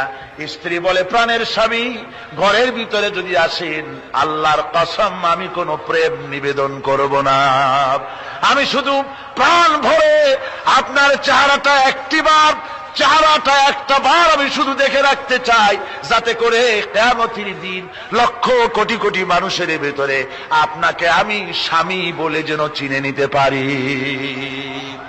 হযরতে আব্দুল্লাহ বলেন, ওগো স্ত্রী, যদি এই ইরাদা তোমার হয়, আর যদি তুমি ধৈর্য ধারণ করে থাকতে পারো, তাহলে কিয়ামতের দিন আল্লাহ রাব্বুল আলামিন আমি যার জন্য জান দিতে যেতেছি, ওই মাবুদ মেহেরবান জান্নাতের ভেতরে তোমাকে আমাকে স্বামী স্ত্রী হিসাবে পরিচয় করাইয়া দিবেন। 3000 সৈন্য নিয়ে সাহাবায়ে কেরাম আর এই সেনাপতি সব চললেন। মুতার প্রান্তরে লড়াই হলো। এই লড়াইয়ের ময়দানে হযরতে যায়েদ অনেকগুলি কাফির সৈন্যকে জাহান্নামে পাঠিয়ে দিয়ে তিনি নিজেও শহীদ হয়ে গেলেন। এবার জাফর হাতে তরবারি, আর এক হাতে ঝান্ডা নিয়ে এগোচ্ছেন সামনের দিকে। কাফেরেরা হযরত জাফরকে ঘিরে ফেলে দিল। আমার বন্ধুগণ, কাফেরেরা ঘিরে ধরে তরবারির আঘাত করলো জাফরের ডান হাতে, ডান হাত কেটে ঝুলে পড়লো। হযরতে জাফর এবার বাম হাতে তরবারি উঁচু করে ধরেছেন। এবার বাম হাতে কোপ দিল ওরা। এই কাটা দুইটা হাত দিয়ে বুকের সাথে হযরতে জাফর ইসলামের পতাকাটাকে জড়ায় ধরলেন। পাশের সাহাবীকে ডেকে বলেন, ও রাসূলুল্লাহর সাহাবী শোনো, আল্লাহর নবীকে আমার সালাম বলে দিও আর শোনায়া দিও, জীবনের শেষ মুহূর্ত পর্যন্ত ইসলামের পতাকা উঁচু করে রেখেছিলাম, মাটিতে পড়তে দেই নাই। আমার মনে হয় আমি এখন শহীদ হয়ে যাব, যেহেতু আমি এখন আমার নাকের ভিতরে আল্লাহর জান্নাতের সুঘ্রাণ পেতেছি। হযরতে জাফর শহীদ হয়ে গেলেন। হযরতে আব্দুল্লাহ বিন রাওয়াহা, হযরতে আবু উবাইদা দুজনে মিলে ছুটলেন ঝান্ডা ধরার জন্য। ওনারা বলেন, এগিয়ে গিয়ে দেখি সামনের পরে দূরে পতাকা উঠতেছে। ভাবলাম আমরা যাওয়ার আগে ইসলামের পতাকা কে ধারণ করলো। কাছে গিয়ে দেখি হযরতে জাফরের ডান হাত কাটা, বাম হাত কাটা, দুইটা পা কাটা, দেহটা একদিকে পড়ে আছে, আর শুধু মাথাটা এক পাশে পড়ে থেকে ইসলামের পতাকা কামড়ায় ধরে উঁচু করে রেখে দিয়েছে।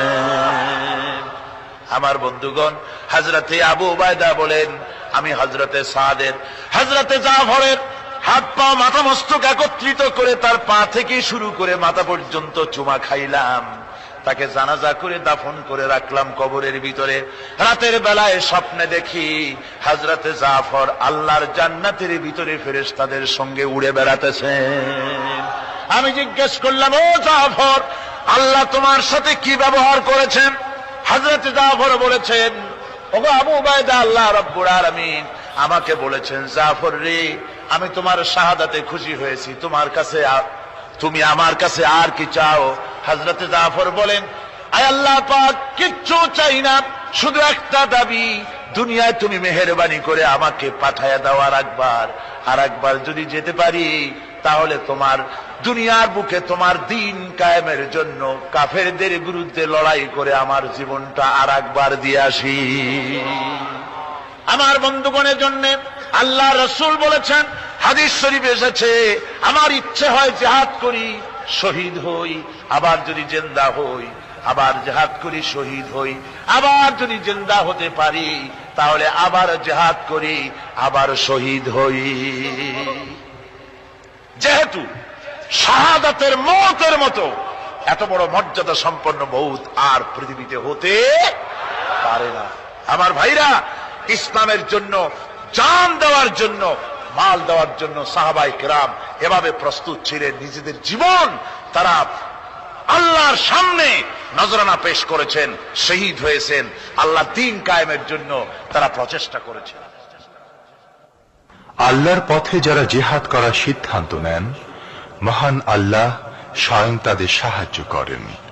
যুগে যুগে আমরা এর প্রমাণ পেয়েছি, আর তাই মুসলমানরা কাফেরদের উপর বরাবর বিজয়ী হয়েছে। এই ইসলামকে প্রতিষ্ঠিত করার জন্য প্রয়োজন রয়েছে জিহাদের। কিসের প্রয়োজন? কিসের? জিহাদের প্রয়োজন। সেই জিহাদ করতে কি আপনারা তৈরি আছেন? জিহাদের জন্য তৈরি আছেন? সেই জিহাদ কিন্তু সেই জিহাদ মানে কি? সেই জিহাদের আবার অপব্যাখ্যা করা হয়েছে। জিহাদের অপব্যাখ্যা করা হয়েছে এইভাবে যে, ওয়ালাকিন কলমদার কাফে দুশমনাস, দুশমনের হাতে কলম ছিল, ওরা যেমন খুশি আমাদের ইতিহাসকে চিত্রিত করেছে। ওরা বলেছে ইসলামের ইতিহাস থেকে তরবারি আর রক্তের গন্ধ আসে, কিন্তু আসলে জিহাদের অর্থ তো তরবারির যুদ্ধ নয়। জিহাদের অর্থ হচ্ছে যে কোনো উদ্দেশ্যকে সফলতায় পর্যবসিত করার জন্য যে প্রাণান্তকর প্রচেষ্টা করা হয়, ওই প্রচেষ্টার আরবি নাম হচ্ছে জিহাদ। আর যুদ্ধ তার আরবি হচ্ছে হার্ব। যুদ্ধের আরবি কি? হার্ব, ওয়ার।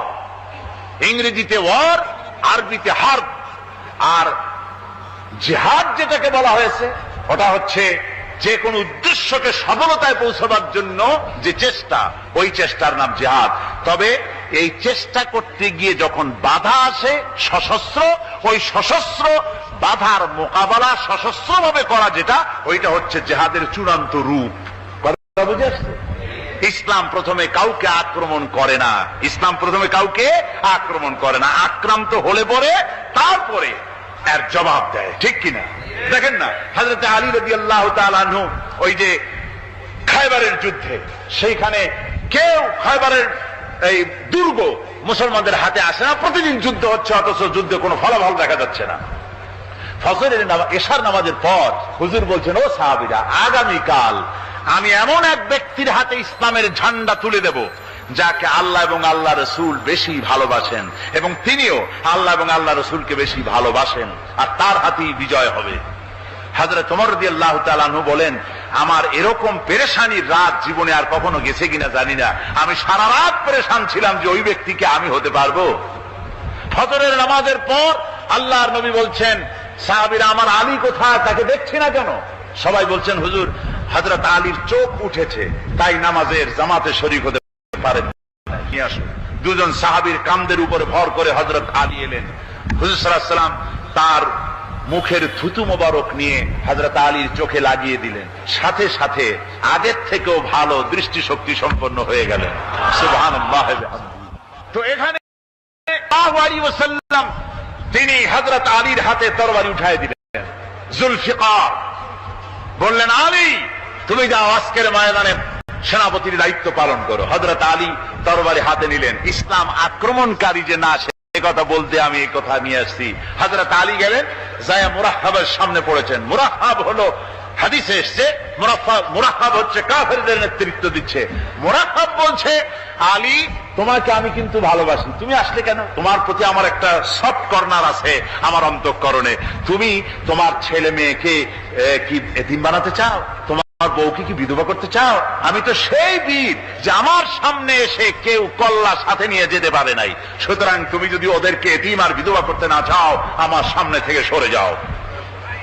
হযরত আলী বলেন, তুমি কাকে ভয় দেখাতেছ?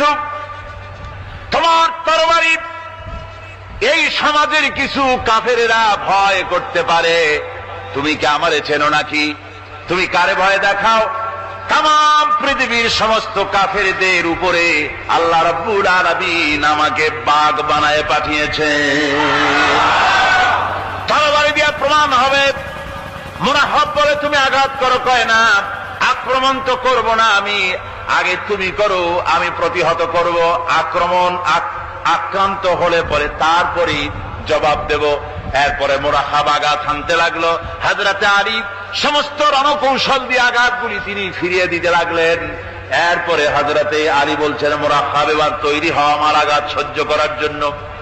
হযরত আলী জুলফিকার তুলে আঘাত করলেন। এক আঘাতেই দেখা গেল মুরাহহাবের মাথা থেকে শুরু করে শরীর টুকরা হয়ে গিয়া হযরত আলীর তরবারির মুঠা পর্যন্ত মাটির ভিতরে গেড়ে গিয়েছে।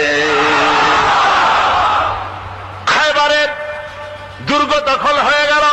পরের দিন আল্লাহর নবী বলেন, আলী, শুনতে পেলাম তোমার ঢাল ভেঙে গিয়েছিল, তারপরে তুমি যুদ্ধ করলে কি দিয়ে? হযরত আলী বলেন, হুজুর, কামুজ দুর্গের ওই কবাতটা, লোহার কবাতটা বাম হাতে নিয়া আর ডান হাতে তরবারি নিয়ে লড়াই করেছি। হুজুর বলেন, কি করে? মানুষ কেমনে এত বড় দুর্গের লোহার কপাট হাতে নিয়ে যুদ্ধ করে? একটু দেখাও তো দেখি। হযরত আলী গতকালকের মতো বাম হাত দিয়া ধরেছেন, নাড়াতে পারেন না। এবার ডান হাত দিয়া ধরেছেন, নাড়াতে পারেন না। ডান আর বাম দুই হাত দিয়া সমস্ত শক্তি দিয়ে এমন জোরে টান মেরেছেন, প্রতিটি লোমকূপের গোড়া থেকে ঘাম বেরিয়ে এসেছে, এক চুলও নড়াতে পারেন নাই। হযরত আলীর মুখখানা মলিন হয়ে গেছে লজ্জায়। হযরত আলী রাদিয়াল্লাহু তাআলা আনহু লজ্জা পেয়ে গেছেন। রাসূল পাক সাল্লাল্লাহু আলাইহি ওয়াসাল্লাম বলেন, আলী, লজ্জা পাওয়ার কোনো কারণ নাই, চিন্তা করার কোনো কারণ নাই। তোমার নিজস্ব শক্তি দিয়ে তুমি লড়াই করতে পারো নাই। এত বড় লোহার দরজা নিয়ে, কবাত নিয়ে মানুষ সেভাবে লড়াই করতে পারে না। আল্লাহ তার দ্বীনকে বিজয়ী করার জন্য তোমার ভিতরে আল্লাহ রাব্বুল আলামিন ক্ষমতা দিয়েছিলেন। জোরে বলেন সুবহানাল্লাহ। আল্লাহ রাব্বুল আলামিন এই জিহাদের ময়দানে যখন মানুষ আসে, আল্লাহ তাদের উপরে মদদ দান করেন। আমার বন্ধুগণ, আল্লাহর দ্বীনকে জমিনের উপরে প্রতিষ্ঠিত করার জন্য যদি আমরা আজও যদি ঐক্যবদ্ধ হই দ্বীন কায়েমের জন্য, তাহলে আল্লাহ রাব্বুল আলামিন আমাদেরকে মদত করবেন। আল্লাহ পাক কোরআনে কারীমের মধ্যে বলেছেন, ওয়া কানা হাক্কান আলাইনা নাসরুল মুমিনিন। মোমেনদেরকে সাহায্য করা আমি আল্লাহর জন্য ওয়াজিব হয়ে যায়। জোরে বলেন সুবহানাল্লাহ। মোমেনদের জন্য সাহায্য করা আল্লাহর জন্য কি হয়ে যায়? ওয়াজিব হয়ে যায়। ভাইরা একটু বৃষ্টি সহ্য করেন না, খুব বেশি বৃষ্টি। আচ্ছা, ওই এটা রহমত। এটা কি রহমত? আমার ভাইরা, জিহাদের ভিতরে সাহাবায়ে কিরাম আল্লাহর জান্নাতে যাওয়ার জন্য তারা জিহাদ করেছেন। তারা দেশ দখলের জন্য জিহাদ করেন নাই, দিন প্রতিষ্ঠার জন্য লড়াই করা ফরজ। দিন প্রতিষ্ঠার জন্য লড়াই করা কি? যেরকম কি? আর এই ফরজ দায়িত্ব পালন করতে গিয়ে যদি কেউ মারা যায় তাহলে কোথায় যাবে? কোথায় যাবে? ওই শাহাদাতের মওত হচ্ছে একটা সেতু, একটা সেতু বা একটা ব্রিজ, একটা সাঁকো, এপারে দুনিয়া ওপারে আল্লাহর জান্নাতুল ফেরদাউস। জোরে বলেন সুবহানাল্লাহ। এই জন্য হযরত ওমর ফারুক রাদিয়াল্লাহু তাআলা আনহু সব সময় দোয়া করতেন, আল্লাহুম্মা রযুকনি শাহাদাতান ফি সাবিলিক ওয়াজআল মাউতি ফি বালাদ রাসূলিক। আল্লাহ রাব্বুল আলামিন, আমাকে রাসূলের শহরে মওত দাও আর আমাকে তোমার দ্বীনের রাস্তায় শাহাদাত মঞ্জুর করো। জোরে বলেন আমিন। এটা আমাদের দোয়া, আমার দোয়া, আমার সারা জীবনের স্বপ্ন, সারা জীবনের স্বাদ, আল্লাহ যেন শাহাদাতের মওত নসিব করে দেন। জোরে বলেন আমিন। এর থেকে উন্নত মানের মওত আর নাই। ওই প্যারালাইসিস হয়ে বিছানায় পড়ে তড়পায় তড়পায় মরার কোন দাম নাই। দুনিয়ার বুকে বিড়ালের জিন্দিগি বছর করার 500 বছর বেঁচে থাকার দাম নাই। সিংহের মতো 1 সেকেন্ড বেঁচে থাকার দাম আছে, ঠিক কিনা? আর মওত, প্লীহা, যকৃত, typhoid, paralysis, diabetes, heart attack, kidney পচে যাওয়া, হাবিজাবি মওতের চাইতে আল্লাহর রাস্তায় জিহাদ করে শাহাদাতের মওত সর্বশ্রেষ্ঠ মওত। জোরে বলেন সুবহানাল্লাহ। আমার ভাইরা, রাসূলে পাক সাল্লাল্লাহু আলাইহি ওয়াসাল্লাম তিনি মদিনা মুনাওয়ারায় এসে প্রথম যে জিহাদের সম্মুখীন হলেন, ওইটার নাম কি? কোন জিহাদ? বদর। কোন জিহাদ? বদরের জিহাদ। সেই বদরের মাঠে জিহাদের জন্য রাসূল সাহাবীদেরকে তৈরি করতেছেন। তো আপনারা চিন্তা করেন বিষয়টা, জিহাদ করতে হবে। এই বদরে সাহাবীরা জিহাদ করবে কাদের বিরুদ্ধে? নিজের বাপের বিরুদ্ধে। রাসূল পাক খুব চিন্তিত হলেন যে সাহাবীদেরকে কিভাবে উদ্বুদ্ধ করা যায়। হুজুর জিহাদের কথাই বলতেছেন যে এখন বদরে আমাদের টিকে থাকার প্রশ্ন, এইটা মুসলমানদের টিকে থাকার প্রশ্ন, বদরের যুদ্ধ, বদরের এই জিহাদটা। হুজুর যখন এগুলি বলতেছেন, হযরত মিকদাদ রাদিয়াল্লাহু তাআলা আনহু রাসূলের একজন জলিলুল কদর সাহাবী, তিনি দাঁড়িয়ে বলছেন, হে আল্লাহর রাসূল, কেন আপনি চিন্তা করছেন? ইমজি বিনা ইয়া রাসূলুল্লাহ হাইসুমা তাশা। হে আল্লাহর রাসূল, আপনি আমাদেরকে নিয়ে চলুন যেদিকে আপনার খুশি। হাইসুমা আমারাকাল্লাহ, যেদিকে আল্লাহ আপনাকে নির্দেশ করেন সেদিকে আমাদের নিয়ে আপনি সেদিকেই চলুন। ইন্না লা নাকুলু লাকা কামা ক্বালা বনু ইসরাঈল লিমূসা আলাইহিস সালাম ইযহাব আনতা ওয়া রাব্বুকা ফাকাতিলা ইন্না হাহুনা কায়িদুন। বুখারী শরীফের হাদিস। হযরত মিকদাদ রাদিয়াল্লাহু তাআলা আনহু বলছেন, হে আল্লাহর রাসূল, আপনি আমাদের নিয়ে চলুন, আল্লাহ যেদিকে আপনাকে আমাদের নিয়ে যেতে বলেন সেই দিকে নিয়ে যান। আমরা মুসা আলাইহিস সালামের উম্মতের মতো বলবো না যে হে মুসা আপনি আর আপনার আল্লাহ দুজন গিয়া যুদ্ধ করেন, আমরা এখানে বসে থাকি, এমন কথা আমরা বলবো না। বাল ইযহাব আনতা ওয়া রাব্বুকা ফাকাতিলা ইন্না মাকুমা মুকাতিলুন। ও নবী, বরং আমরা বলবো আপনি চলুন আমাদের নিয়ে, আপনি এবং আপনার আল্লাহ চলুন জিহাদের ময়দানে, আমরা আপনার সঙ্গে জিহাদ করব, লড়াই করব সেই পর্যন্ত। মাদামাত মিন্না মাদামাত আইনুম মিন্না তাতাররাফ, যতক্ষণ পর্যন্ত আমাদের একটা চক্ষুর পলক পড়ে, যতক্ষণ পর্যন্ত একটা চোখের পাতা নড়ে, ততক্ষণ পর্যন্ত আমরা কাফেরদের বিরুদ্ধে লড়ব। সুবহানাল্লাহ ওয়া বিহামদিহি। যতক্ষণ চোখের পাতা নড়ে ততক্ষণ পর্যন্ত লড়ব, নিয়ে চলুন আমাদেরকে। হুজুর খুব খুশি হলেন। আহারে, রাসূল পাক সাল্লাল্লাহু আলাইহি ওয়াসাল্লাম দারুণ ভাবে খুশি হয়ে গেলেন। হুজুর বললেন, ও সাহাবীরা, তোমাদের মানসিক অবস্থা যখন এই, কুমু বিনা ইলা জান্নাতিন, চলো আমার সাথে বেহেশতের দিকে। সুবহানাল্লাহ। সবাই বলেন সুবহানাল্লাহ। হুমু বিনা ইলা জান্নাতি আরদুহা কারদিস সামাওয়াতি ওয়াল আরদ, সেই বেহেশতের দিকে চলো যে বেহেশতের বিশালতা প্রশস্ততা এই পৃথিবী এবং আকাশের চাইতে অনেক বড়, সেই বেহেশতের দিকে চলো। ফাকামা উমাইর বিন হামাম ওয়া কানা ইয়াকুলু তামাম, হযরত উমাইর বিন হামাম এক যুবক, তিনি দাঁড়িয়ে গেলেন। আমার মুসলমান ভাইরা, যুবকদের অবদান কিন্তু ইসলামে সব চাইতে বেশি। জোরে বলেন সুবহানাল্লাহ। কাদের অবদান বেশি? যে সর্বপ্রথম ইসলাম কবুল করেছে কারা? যুবকরা। হযরত আবু বকর, হযরত ওমর রাদিয়াল্লাহু তাআলা আনহু, তাদের বয়স যুবক বয়স ছিল, যুবক বয়সে তারা ইসলাম কবুল করেছেন। হযরত আলী যুবক ছিলেন, এই জন্য যুবকদের ইবাদতে সওয়াব বেশি। রাসূল পাক বলেছেন কিয়ামতের ময়দানে যেদিন কোন ছায়া থাকবে না, আরশে আজিমের নিচে 7 শ্রেণীর লোকেরা ছায়া পাবে। তার মধ্যে এক শ্রেণী হচ্ছে ওয়াশাবুন নাশা ফি ইবাদাতিল্লাহ, ওই যুবকেরা যারা নাকি রাত গুজরান করে, রাত কাটায় আল্লাহর ইবাদতে, রাত জাগে আল্লাহর ইবাদত করে। জোরে কর সুবহানাল্লাহ।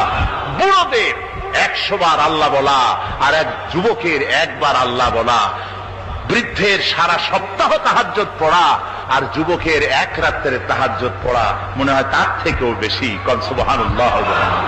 তাই বলে বৃদ্ধ যারা, তারা কিন্তু হতাশ হবেন না, ওই যৌবনকাল আপনিও পেরিয়ে এসছেন, ঠিক না? সুতরাং যুবকদের অবদান বেশি। হযরত উমাইর বিন হামাম রাদিয়াল্লাহু তাআলা আনহু, তিনি দাঁড়িয়ে গেলেন, তার হাতে ছিল ওয়া কানা ইয়াকুলু তামার, তিনি খোরমা খাচ্ছিলেন, হাতে ছিল কয়েকটা খোরমা। তিনি খোরমাগুলি হাতে নিয়ে দাঁড়িয়ে বলছেন ওয়া ক্বালা বাখবাখ, তিনি বলছেন বাখবাখ শব্দ, এটা হচ্ছে লুগাল মুহাল্লিয়া, অর্থাৎ আঞ্চলিক শব্দ। এর অর্থ হচ্ছে মা আযামাহু ওয়া মা আহসানাহু। কি আশ্চর্য, কি সুন্দর, কি বিরাট, কি সুন্দর কথা আপনি বললেন হে রাসূল। জান্নাতুন আরদুহা কারদিস সামাওয়াতি ওয়াল আরদ, এমন বেহেশত পাওয়া যাবে জিহাদ করলে যে বেহেশতের বিশালতা প্রশস্ততা এই বিশাল আকাশের চাইতে, জমিনের চাইতে বেশি। ওয়াল্লাহি লাউ কুনতু হাইয়ান হাত্তা আকুলাহুন্না, আমি যদি, আল্লাহি আল্লাহর কসম, আমি যদি এই খোরমাগুলো যদি খাইতে থাকি, ইন্নাহা লা হায়াতুন তাবিলা, তাহলে তো এটা অনেক লম্বা হায়াত লাগবে। এই খোরমাগুলি খাইতে অনেক সময় লাগবে, বেহেশতে যাইতে দেরি হয়ে যাবে। সুতরাং এই খোরমা তো আর খাওয়া যাবে না। ফারামাবিহিন না, হাতের খোরমাগুলি সব ফেলে দিয়ে জিহাদের ময়দানে লাফায় পড়লেন। অনেকগুলি কাফেরকে জাহান্নামের ঘাটে উতরায় দিয়া হযরত ওমর নিজেও শাহাদাত বরণ করলেন। জিহাদের শেষে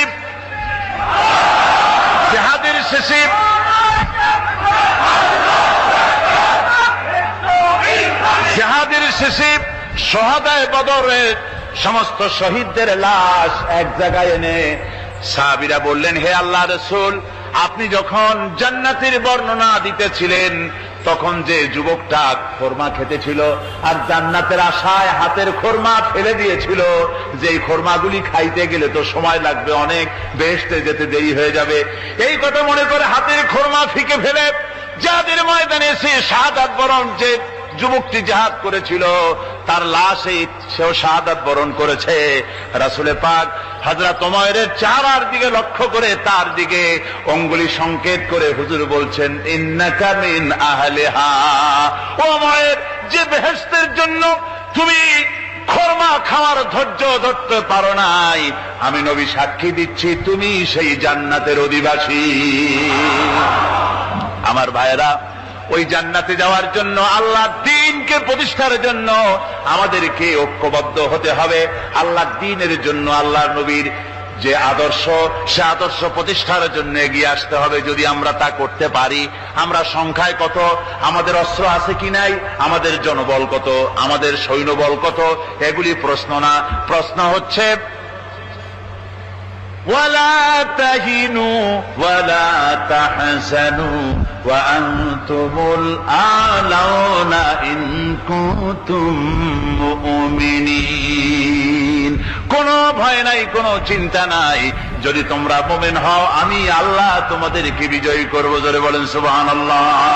মুসলমানেরা তো সেই জাতি, যাদের ময়দানে যখন মুসলমানদেরকে সাহায্য দরকার হয়েছে, আল্লাহ রাব্বুল আলামিন আকাশ থেকে ফেরেশতা নাজিল করেছে কিনা কোন? কবি বলছেন, ফিজায়ে বদরি पैदा कुन फरिश्ते तेरी नसरत को उतर सकते गर्दों से कतर अंदर कतार भी। বদরের মুসলমানদের মতো ঈমান যদি আজও তোমরা আনতে পারো, তোমাদের ভিতরে হয়ে যায়, তাহলে আল্লাহ রাব্বুল আলামিন তোমাদের জন্য কাতারে কাতারে ফেরেশতা তোমাদের জন্য নাজিল করে দিতে পারেন। তোমরা সেই জাতি, তোমরা সেই মুসলমান। ফিরে আসো ইসলামের দিকে, ফিরে আসো দ্বীনের দিকে, রাসূলের সঙ্গে মহব্বতটা জুড়ে দাও। কি মুহাম্মদ সি ওফা তূনে তু হাম তেরে হ্যাঁ, ये जहां चीज ही क्या लोहे कलम तेरे। মুহাম্মদ সাল্লাল্লাহু আলাইহি ওয়াসাল্লামের সঙ্গে তুমি যদি মহব্বতের সম্পর্ক স্থাপন করতে পারো, অনুসরণ আর অনুকরণের, তাহলে আকাশ আর জমিন তো দূরের কথা, লোহ কলম পর্যন্ত আল্লাহ তোমার জন্য করে দিবেন। হযরত ইয়াকুব আলাইহিস সালাম কলিজার টুকরা সন্তান হযরত ইউসুফ আলাইহিস সালামের জন্য তার মনটা পাগল ছিল। এত সুন্দর করে আল্লাহ তারে বানাইছিলেন, এত তিনি ছিলেন সৌন্দর্যের পিরামিড, যারা দেখলে চোখ ফিরানো যায় না, এমন সুন্দর সুপুরুষ যারা দেখি সেই যুগের সুন্দরী যুবতী মেয়েরা রূপের মোহে পড়ে নিজেদের আঙ্গুলগুলি কেটে ফেলে দিয়েছিল। রূপের মোহে এমন অবশ হয়ে গেছে, আঙ্গুল কেটেছে, হাত কেটেছে, টের পায় নাই। আবার ভুল বুঝবেন না, দুনিয়ার সেরা সুন্দর পুরুষ ইউসুফ আলাইহিস সালাম, তা কিন্তু রাসূলের চাইতে বেশি নয়। হযরত উম্মুল মুমিনিন আয়েশা রাদিয়াল্লাহু তাআলা আনহা তিনি বলেছেন, যেই সব সুন্দরী রমণীরা ইউসুফ আলাইহিস সালামকে দেখে রূপের মোহে পড়ে নিজেদের আঙ্গুলগুলো কেটে ফেলেছিল, ওরা যদি আমার হাবিবকে দেখতো, ওরা যদি আল্লাহ রাসূলকে দেখতো, তাহলে হাত কাটতে কাটতে কোন ফাঁকে দিয়ে কলিজা কেটে ফেলে দিত, ওরা টের পেত না। আবার বন্ধুগণ, হযরত আইয়ুব আলাইহিস সালাম সন্তানের মায়া, অন্যান্য ভাইরা হিংসায় পড়ে গেল, তারা নিয়ে তাকে কুয়ায় ফেলে দিল। সেখান থেকে তারা একটা ছাগল বা কোনো পশু জবাহ করে তার রক্ত মাখাইয়া জামা এনে হাজির করে দিল হযরত ইয়াকুব আলাইহিস সালামের সামনে, যে তারে নিয়ে খেলা করতে গিয়েছিলাম, আমরা খেলায় লিপ্ত ছিলাম, বাগে খাইয়া ফেলাইছে। এগুলি কি গপ্প? এগুলি কি কোরআন? আল্লাহ পাক শোনাচ্ছেন, বিশ্ববাসীকে শোনাইছেন। সূরা ইউসুফের চাইতে এত সুন্দর উপাখ্যান গোটা পৃথিবীতে আর নাই। সুবহানাল্লাহ। অনেকে ইউসুফ জুলাইখার কেসা খুব মজা করে পড়ে, ফুর্তি করে, প্রেমের গল্প পড়ে। এটা কোনো প্রেমের গল্প নয়। ইউসুফ আলাইহিস সালাম, জুলাইখা ইউসুফ আলাইহিস সালামের জন্য কাঁদতে কাঁদতে চোখ কানা হয়ে গেছে। এরপর ইউসুফ আলাইহিস সালাম জুলাইখারে পাওয়ার জন্য পাগল হয়ে গেছে। নাউজুবিল্লাহ, এটা হয়নি কখনো। তিনি আল্লাহর পয়গম্বর, আর আল্লাহ কেমনি তারে বাঁচিয়েছেন, যখন জুলাইখা ঘরের ভিতরে সুন্দর করে যৌন উন্মাদনামূলক চিত্র অঙ্কিত করে ঘরের মধ্যে আটকায় দিয়েছে, তালা লাগায় দিয়েছে, আর নিজে যৌন দীপক কাপড় চোপড় পরেছে না পরার মতোই। সে যুগের সুন্দরী মেয়ে জুলাইখা, তার কুপ্রবৃত্তিকে চরিতার্থ করার জন্য আহ্বান করা হয়েছে। হযরত ইউসুফ আলাইহিস সালাম লক্ষ্য করে দেখলেন এমন জায়গা, এখান থেকে পালাবার তো পথ নাই, দরজা বন্ধ করে দিয়েছে। তিনি শুধু তখন কেবলমাত্র আল্লাহ রাব্বুল আলামিনকে ভয় করলেন। আল্লাহকে ভয় করে আল্লাহর নাম নিয়ে যখন তালাবদ্ধ দরজার দিকে দৌড় দিয়েছেন, আল্লাহ রাব্বুল আলামিন আপন কুদরতে তালাগুলি খুলে দরজা তার জন্য উন্মুক্ত করে দিলেন। ইউসুফ আলাইহিস সালামকে ফালাই দিয়ে এভাবে করে কাপড় এনে দিল তার সামনে, রক্তমাখা কাপড় পেয়ে হযরত ইয়াকুব আলাইহিস সালাম সন্তানদের মুখে কাহিনী শুনে তিনি কি বললেন? কোরআনে কারীম তা কোট করেছে। তিনি চিক দিলেন না, ফাল দিলেন না, ফিট হয়ে পড়লেন না। তিনি বললেন, কলিজার টুকরা সন্তান তার মরার খবর শুনেছেন। তিনি বললেন কি? فصبر جميل والله المستعان على ما تصفون। আমি উত্তম সবর অবলম্বন করব। তোমরা যে কাহিনী রচনা করেছো এর বেলায় আমি আল্লাহর কাছে সাহায্য চাই, আমি উত্তম সবর অবলম্বন করব। আমার ভাইয়েরা, 11 ভাই মনে করেছিল ইউসুফ আলাইহিস সালামকে মরণ কুয়ায় ফালায় দিছি, তারা তো ঠিক পায় নাই এটা মরণ কুয়া না, এটা হচ্ছে একটা সুড়ঙ্গ, যাকে ইংরেজিতে বলে টানেল। এটা এমন একটা সুড়ঙ্গ, ওরা মনে করেছে মরণ কুয়া, কিন্তু আল্লাহ রাব্বুল আলামিন এই কুয়াতে এমন বানালেন, ওরা একদিকে ফালায় দিল মরণ কুয়ায়, এই কুয়ার আর এক মুখ দিয়া আল্লাহ রাব্বুল আলামিন ইউসুফ আলাইহিস সালামকে নিয়ে মিশরের সিংহাসনে বসায়া দিলেন। এটা মরণ কুয়া নয়, এটা রাজ সিংহাসনে বসার সুড়ঙ্গ পথ। ইউসুফ আলাইহিস সালাম আজ প্রেসিডেন্ট, সুবহানাল্লাহ, প্রেসিডেন্ট হয়ে বসে আছেন। ওদিকে কেনানে অভাব লেগে গেছে, সেখানকার মানুষেরা সাহায্য নিতে এসেছে, ওই 11 ভাইও আসছে। হযরত ইউসুফ আলাইহিস সালাম দেখেই চিনে ফেলেছে, ওরা কিন্তু তখনও ঠিক পায় নাই। হযরত ইউসুফ আলাইহিস সালাম চিনে ফেলেছেন, এখন কি করা উচিত? সবগুলাকে ঠ্যাং উপরের দিকে উঠাইয়া তারপরে সমানে ধোলাই দেওয়াই তো স্বাভাবিক ছিল, আমাদের মতো মানুষ হইলে, ঠিক কিনা? ঠিক তো বলবেনি, অভ্যাস তো এটাই। হযরত ইউসুফ আলাইহিস সালাম তাদের সামনে পরিচয় দিলেন। তারা যখন বুঝতে পারল, লজ্জায় তাদের মাথা হেট হয়ে গেল। হযরত, তার এক তো লজ্জা, আর 2 নম্বরের ভয়, জান নিয়া কেনানে কেউ ফিরে যাইতে পারবো না। এখন অবস্থা হয়েছে যে জীবনই যায় নাকি এখানে। হযরত ইউসুফ আলাইহিস সালাম ভাইদের এই করুণ দুরবস্থা বুঝতে পারলেন, বুঝে চরম ধৈর্য ধরে তিনি কি বললেন? তিনি বললেন, লা তাসরিবা আলাইকুমুল ইয়াউম। ও ভাইরা, তোমাদের বিরুদ্ধে আমার কোনো পাপ নাই, দুঃখ নাই, বিদ্বেষ নাই, হিংসা নাই, আল্লাহর রাস্তায় মাফ করে দিলাম। আল্লাহু আকবার, সুবহানাল্লাহ। এর নাম পয়গম্বর। এর নাম কি? পয়গম্বর।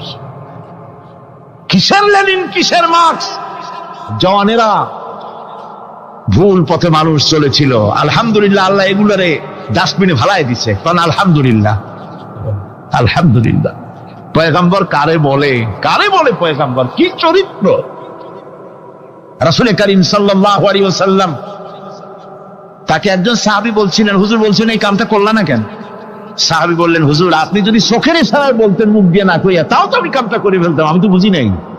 হুজুর বললেন, চোখের ঠারে ঠারে কাজ করা নবুয়তের শান নয়।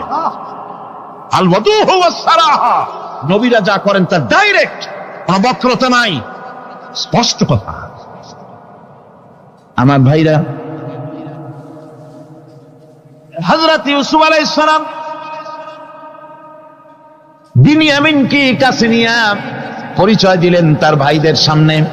কোরআনে কারীম বলছে, ক্বালা আনা ইউসুফ ওয়া হাদা আখি قد من الله علينا إنه من يتقي ويصبر فإن الله لا يضيع أجر المحسنين।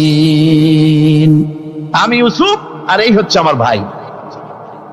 আল্লাহ আমাদের উপর ইহসান করেছেন। প্রকৃতপক্ষে যারা আল্লাহকে ভয় করে এবং সবর এখতিয়ার করে, আল্লাহ এভাবে তাদেরকে, তাদের আমলকে নিষ্ফল হতে দেন না। আমার এই জামাটা নিয়ে যাও। হযরত ইয়াকুব আলাইহিস সালাম, কলিজার টুকরা সন্তান ইউসুফ আলাইহিস সালামের বিরহ যন্ত্রণায় ছেলেকে কতদিন দেখে না, কাঁদতে কাঁদতে চোখ দুটো অন্ধ হয়ে গেছে। মিশর থেকে কেনানের দিকে জামা রওনা হয়েছে। কোথায় মিশর, কোথায় কেনান? জামা যখন রওনা হয়ে গেছে, হযরত ইয়াকুব বলতেছেন, আমি যেন আমার ইউসুফের গন্ধ নাকে পেতেছি। জামা চলে এলো, চোখের উপরে রাখলেন, আল্লাহ রাব্বুল আলামিন তাকে চক্ষুষ্মান বানায়া দিলেন। ভাইরা আমার, পয়গম্বরেরা সবর করে গোটা দুনিয়ার মানুষের সামনে দৃষ্টান্ত সেট করেছেন সবরকারী হন। وأنفقوا مما رزقناكم من قبل أن يأتي أحدكم الموت আমার রাস্তায় খরচ করো মৃত্যু আসার আগে। فيقول رب لولا أخرتني إلى أجل قريب যদি মরার আগে না দাও, মৃত্যুর সময়, মৃত্যু যখন এসে গেল সেই সময় যদি বলো, অনুশোচনা যদি করো, আহারে যদি আমি সময় পাইতাম, একটুখানি যদি সময় দিতে আল্লাহ, একটু সময় আমারে যদি দাও, ফাসাদদাকা ওয়া আকুম মিনাস সালিহিন, দান সদকা করব, সব আল্লাহর রাস্তায় দিয়ে দেব, আর আমি সালেহ বান্দাদের মধ্যে শামিল হয়ে যাব। আল্লাহ একটু সময় আমারে দাও। আল্লাহ পাক বলছেন, ওয়ালাই ইউআখিরাল্লাহু নাফসান ইযা জাআ আজালুহা আল্লাহু খাবীরুম বিমা তা'মালুন। মৃত্যুর নির্ধারিত সময় আসলে এক সেকেন্ড আগে পাশে করা হবে না। সুতরাং মৃত্যুর আগে খরচ করো।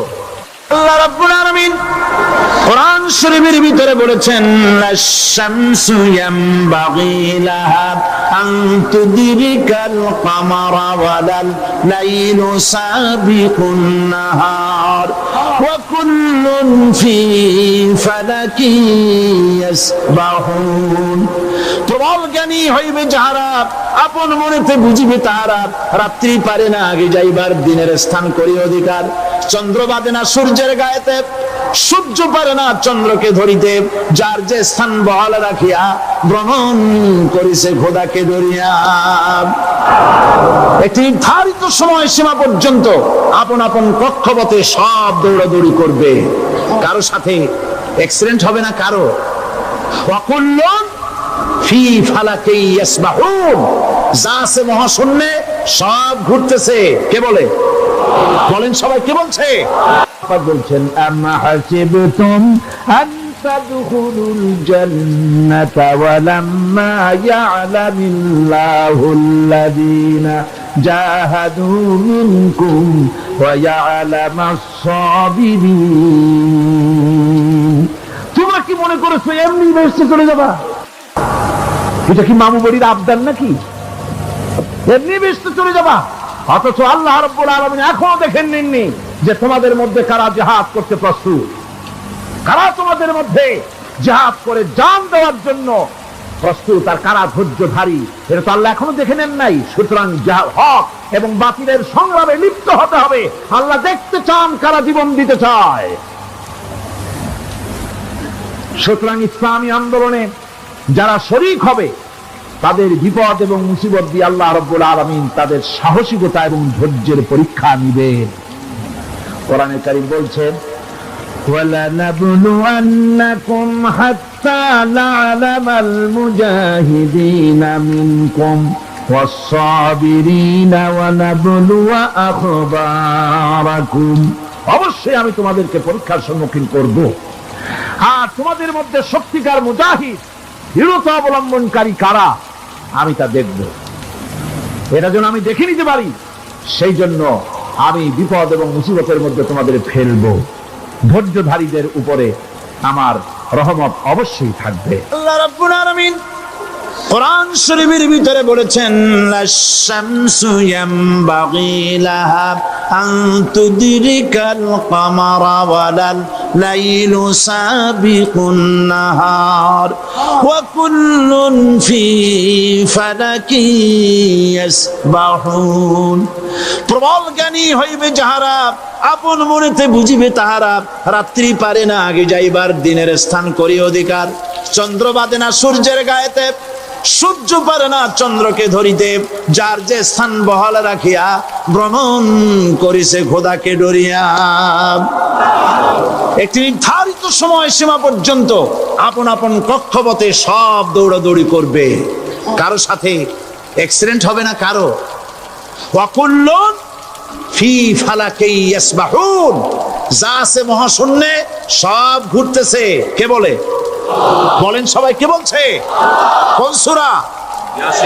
সূরা ইয়াসিন। আবার শুনুন, আল্লাহ পাক ফয়সালা দিচ্ছেন, ঘোরে কেডা? শুধু সূর্য ঘোরে না, শুধু চন্দ্র ঘোরে না, আল্লাহ মহাশূন্যে যা রেখেছেন সব ঘুরতেছে, সবই সন্তরণশীল, সব গতিশীল। সুতরাং ফয়সালা তো আল্লাহর কাছ থেকেই নিতে হবে। পৃথিবী সৃষ্টি করেছেন, মানব গোষ্ঠী সৃষ্টি করেছেন এবং মানুষের প্রয়োজন মিটিয়েছেন। এই মানুষগুলিকে কে সৃষ্টি করেছে? মানুষ সৃষ্টির ব্যাপারেও দার্শনিকরা মানুষদেরকে বিভ্রান্ত করে। যা কলেজে বিশ্ববিদ্যালয়ে পড়ানো হয়, এই কোরআন শরীফ বিশ্ববিদ্যালয়ে পড়ানো হয়? হ্যাঁ হয়। কয়েকটা আয়াত, কয়েকটা সূরা পরীক্ষায় পাশ করার জন্য একটু একটু অপশনাল রেখে দেওয়া হয়েছে। বর্তমান যে শিক্ষা কমিশন, শামসুল হক শিক্ষা কমিশন রিপোর্ট মন্ত্রী পরিষদে অনুমোদন করেছে বর্তমান সরকার। এই শিক্ষানীতিতে বলা হয়েছে ক্লাস 1 থেকে নিয়ে ক্লাস 5 পর্যন্ত ধর্মীয় শিক্ষা দিতে দেওয়া হবে না। তাহলে ক্লাস 5 পর্যন্ত যদি ধর্মীয় শিক্ষা না থাকে, তাহলে ক্লাস 6-7-এ ওঠার পর আলিফ জাওরা বাজাবর বা আনাকুম জানাকুম ছেলেরা পড়বে? মেয়েরা পড়বে? আসল উদ্দেশ্য হলো ইসলাম থেকে জাতিকে দূরে সরাবার জন্য ষড়যন্ত্র। এই সরকারের প্রণীত শিক্ষানীতি আমরা মানি না। আপনারা মানেন?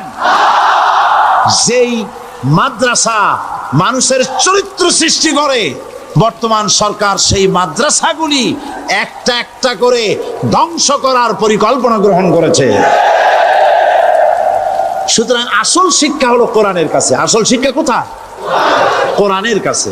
কোরআন যদি শিখানো হতো, কোরআন যদি শিখানো হতো কলেজে বিশ্ববিদ্যালয়, তাহলে গতকাল চট্টগ্রাম বিশ্ববিদ্যালয় থেকে যেসব ছেলেরা বিশ্ববিদ্যালয় কর্তৃপক্ষ কর্তৃক বরাদ্দকৃত, হাইজ্যাক করা নয়, বরাদ্দকৃত 4খানা বাস দিয়ে কোরআন শুনতে আসতে চেয়েছিল, বর্তমান সরকারের তথাকথিত সোনার ছেলেরা আসতে দিল না। কোরআন যদি তারা পড়তো, তাহলে কোরআন শরীফ শুনতে তারাও আসতো। কপাল পড়া। জোরে বলেন কি? আরো জোরে বলেন কি? কপাল পড়া। সব ভালো লাগে, কোরআন ভালো লাগে না। এদেরকে শিখানো হয়েছে, আরে তোমরা তো মানুষ না। বলে আমরা কি? তো তোমাদের ডারউইন বাবাজি বলে নাই, শোনো নাই? কি পড়ো টড়ো তোমরা, বুদ্ধি শুদ্ধি রাখো না। ডারউইন বলেছে, থিওরি অফ ইভলিউশনের মধ্যে বলেছেন মানুষ মানুষ না। বলে কি? মানুষ হলো বান্দর। কপাল পোড়া। কি কপালে লেখা থাকে? কাজে কামে প্রকাশ হয়ে যায়। ডারউইন বলল মানুষ মানুষ না। আল ফ্রয়েড বললেন মানুষ হলো মানুষ, মানুষই ঠিক, তবে মানুষ হলো সেক্স সর্বস্ব জীব। সেক্স সমস্যার সমাধান করলে মানুষের সব সমস্যার সমাধান হয়ে যাবে। কার্ল মার্কস বললেন মানুষ হলো পেট সর্বস্ব জীব, পেট সমস্যার সমাধান করে দিলে সব সমস্যা শেষ। আর ডারউইন বললেন মানুষ মানুষই না, মানুষ কি? বলে বান্দর। ওরাং ওটাং শিম্পাজি আর ব্যাং থেকে মানুষের উৎপত্তি হয়েছে। আমি যখন জীবনের প্রথম শিম্পাজি দেখলাম, ওরাং ওটাং দেখলাম, তখন আমি মনে করেছি যে ডারউইন খামোখা ভুল করে নাই। এইটা দেখেই ও মনে করেছে যে এই হচ্ছে আমার মাতামহের গোষ্ঠী, এ হলো পিতামহের গোষ্ঠী। আপনারা একটু মাথা কাটায় চিন্তা করেন, মানুষ যদি বান্দর থেকে হবে, আজও বানর ফরেস্ট এরিয়া আছে কিনা বাংলাদেশে? চিল্লায় বলেন আছে কিনা? তো মানুষ যদি বান্দর থেকেই হবে, আপনারা কি কোনোদিন দেখেছেন যে একটা বান্দরের কোমর পর্যন্ত মানুষের মতো হয়ে সারছে? আর কিছুদিন গেলেই পুরা মানুষ হয়ে যাবে। গলা পর্যন্ত মানুষের মতো হয়ে গেছে, আর কদিন গেলেই মানুষ হয়ে যাবে। দেখছেন কখনো? আচ্ছা আপনারা বলেন, পাবদা মাছ আপনারা চট্টগ্রামে কি বলেন? পাবদাই বলেন। পাবদা মাছ দেখতে কি মাছের মতো লাগে? বোয়াল মাছের মতো। কোন পাগলে কি বলছে কথা যে বোয়ালের পূর্বপুরুষ পাবদাগুলি পুটি টুটি খাইয়া খাইয়া আস্তে আস্তে বোয়াল হয়ে গেছে, এ কথা কেউ বলে? আচ্ছা, শোলের যে ছোট সাইজ, শোল মাছ, গজাল মাছ, এর যে ছোট্ট সাইজ ভর্তা করে খায়, শুটকি বানায় খায়, ওগুলোর কি বলে? টাকি মাছ। এই টাকি মাছ দেখতে শোল মাছের মতো। কেউ পাগলকে আজ পর্যন্ত বলেছে যে শোল মাছের পূর্বপুরুষ টাকিগুলা সারমার খাইয়া আস্তে আস্তে শৌলে পরিণত হয়ে গেছে? কেউ বলেছে বলো? ডারউইন কয় বোতল খাইয়েছে এই মতবাদ লিখছে আল্লাহই ভালো জানে। যে বান্দরের থেকে মানুষ আবিষ্কার হয়েছে, নাউজুবিল্লাহ। এগুলি পড়ানো হয় কলেজে, বিশ্ববিদ্যালয়, তাই আমাদের সোনার ছেলেরা বান্দরামি করে। ওদের যদি পড়ানো হইতো তোমরা বান্দরের গোষ্ঠী নও, তোমরা মানুষ। মর্যাদা কার বেশি, বান্দরের না মানুষের? এ পৃথিবীর প্রথম মানুষকে আদম আলাইহিস সালাম। আদম হইছেন কি দিয়ে? মাটি দিয়ে। আল্লাহ রাব্বুল আলামিন যিনি মানুষ সৃষ্টি করেছেন, তিনি কোরআন শরীফের ভিতরে বলে দিয়েছেন। আমি প্রথমেই বলেছি, আপনারা লক্ষ্য করুন, এই কোরআন তাবিজের কিতাব নয়, এই কোরআন তদবিরের কিতাব নয়, ঝাড়ফুঁকের কিতাব নয়। কোরআন হলো পৃথিবীর মানুষের জন্য কোড অফ লাইফ, পূর্ণাঙ্গ জীবন বিধান। সবকিছু আল্লাহ পাক কোরআনের ভিতরে বলে দিয়েছেন, কোন জিনিস বাদ দেন নাই। আপনি আমি কেমনে সৃষ্টি হয়েছি আল্লাহ পাক কোরআনের ভিতরে বলেছেন, ইন্না খালাকনাকুম মিন তুরাবিন সুম্মা মিন নুতফাতিন সুম্মা মিন আলাকাতিন সুম্মা মিন মুদগা। নিষ্প্রাণ মাটি দিয়ে তোমাকে উৎপন্ন করা হয়েছে, নিষ্প্রাণ মাটির উপাদান দিয়ে তোমাকে তৈরি করা হলো। মায়ের পেটের ভিতরে এক ফোঁটা নাপাক পানি জমাট রক্তে পরিণত হয়ে গেল। জমাট রক্ত আস্তে করে গোস্ত পিণ্ড হলো। গোস্ত পিণ্ডকে সুন্দর করে সাজায়া, হাড্ডি গুড্ডি বানায়া, স্ট্রাকচার তৈরি করে তার উপরে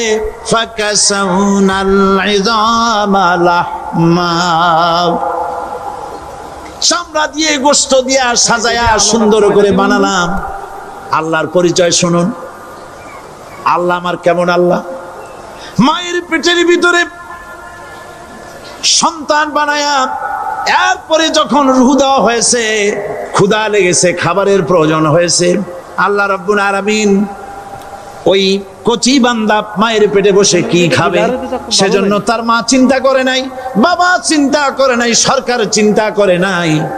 আল্লাহ রাব্বুল আলামিন মায়ের মাসিক অসুখকে বন্ধ করে দিয়ে সন্তানের নাভির সাথে আর মায়ের নাভির সাথে তার লাগায়া, পাইপ লাগায়া মায়ের মাসিক অসুখের রক্তগুলি দিয়ে সন্তানকে বড় বানালেন।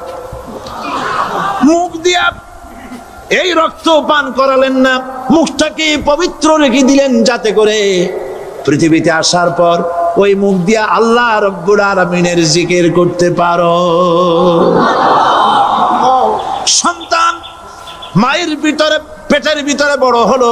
আল্লাহ রাব্বুল আলামিন বলেন, মাস দিন যখন পুরা হয়ে গেল, সুম্মা নুখরিজুকুম তিফলা, বাচ্চার আকারে পৃথিবীতে নিয়ে আসলাম। এখন খাবার কি?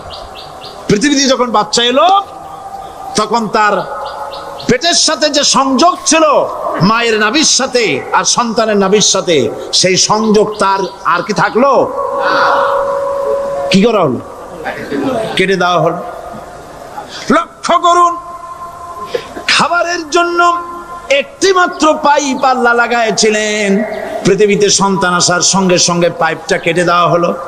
এবার কি খাবে? আল্লাহ রাব্বুল আলামিন মায়ের বুক থেকে সন্তানের জন্য এবার সিঙ্গেল সিগন্যাল, তার জন্য সিঙ্গেল কোন লাইন যেটা ছিল কেটে দিয়া মায়ের বুক থেকে সন্তানের জন্য ডাবল লাইন আল্লাহ চালু করে দিলেন।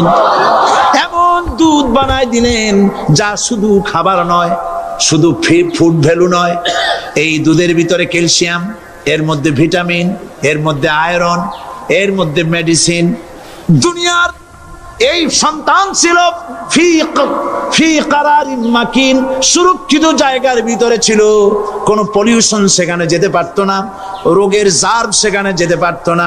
দুনিয়ায় এলো দূষিত আবহাওয়ার ভিতরে। এই সন্তানকে এখনই অ্যান্টিবায়োটিক খাওয়ালে পরে অসুবিধা হবে। আল্লাহ রাব্বুল আলামিন মায়ের দুধের ভিতরে ঔষধ দিয়া রোগের প্রতিষেধক বানায়া দিলেন। এ হলো আমার আল্লাহ। এ আমার কে? আল্লাহ। জোরে বলেন আল্লাহ। আল্লাহ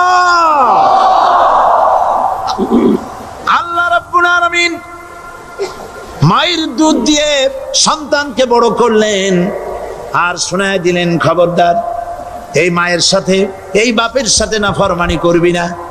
মা বাপের জন্য আমার কাছে দোয়া করবে, রব্বির হামহুমা কামা রব্বায়ানি সগীরা।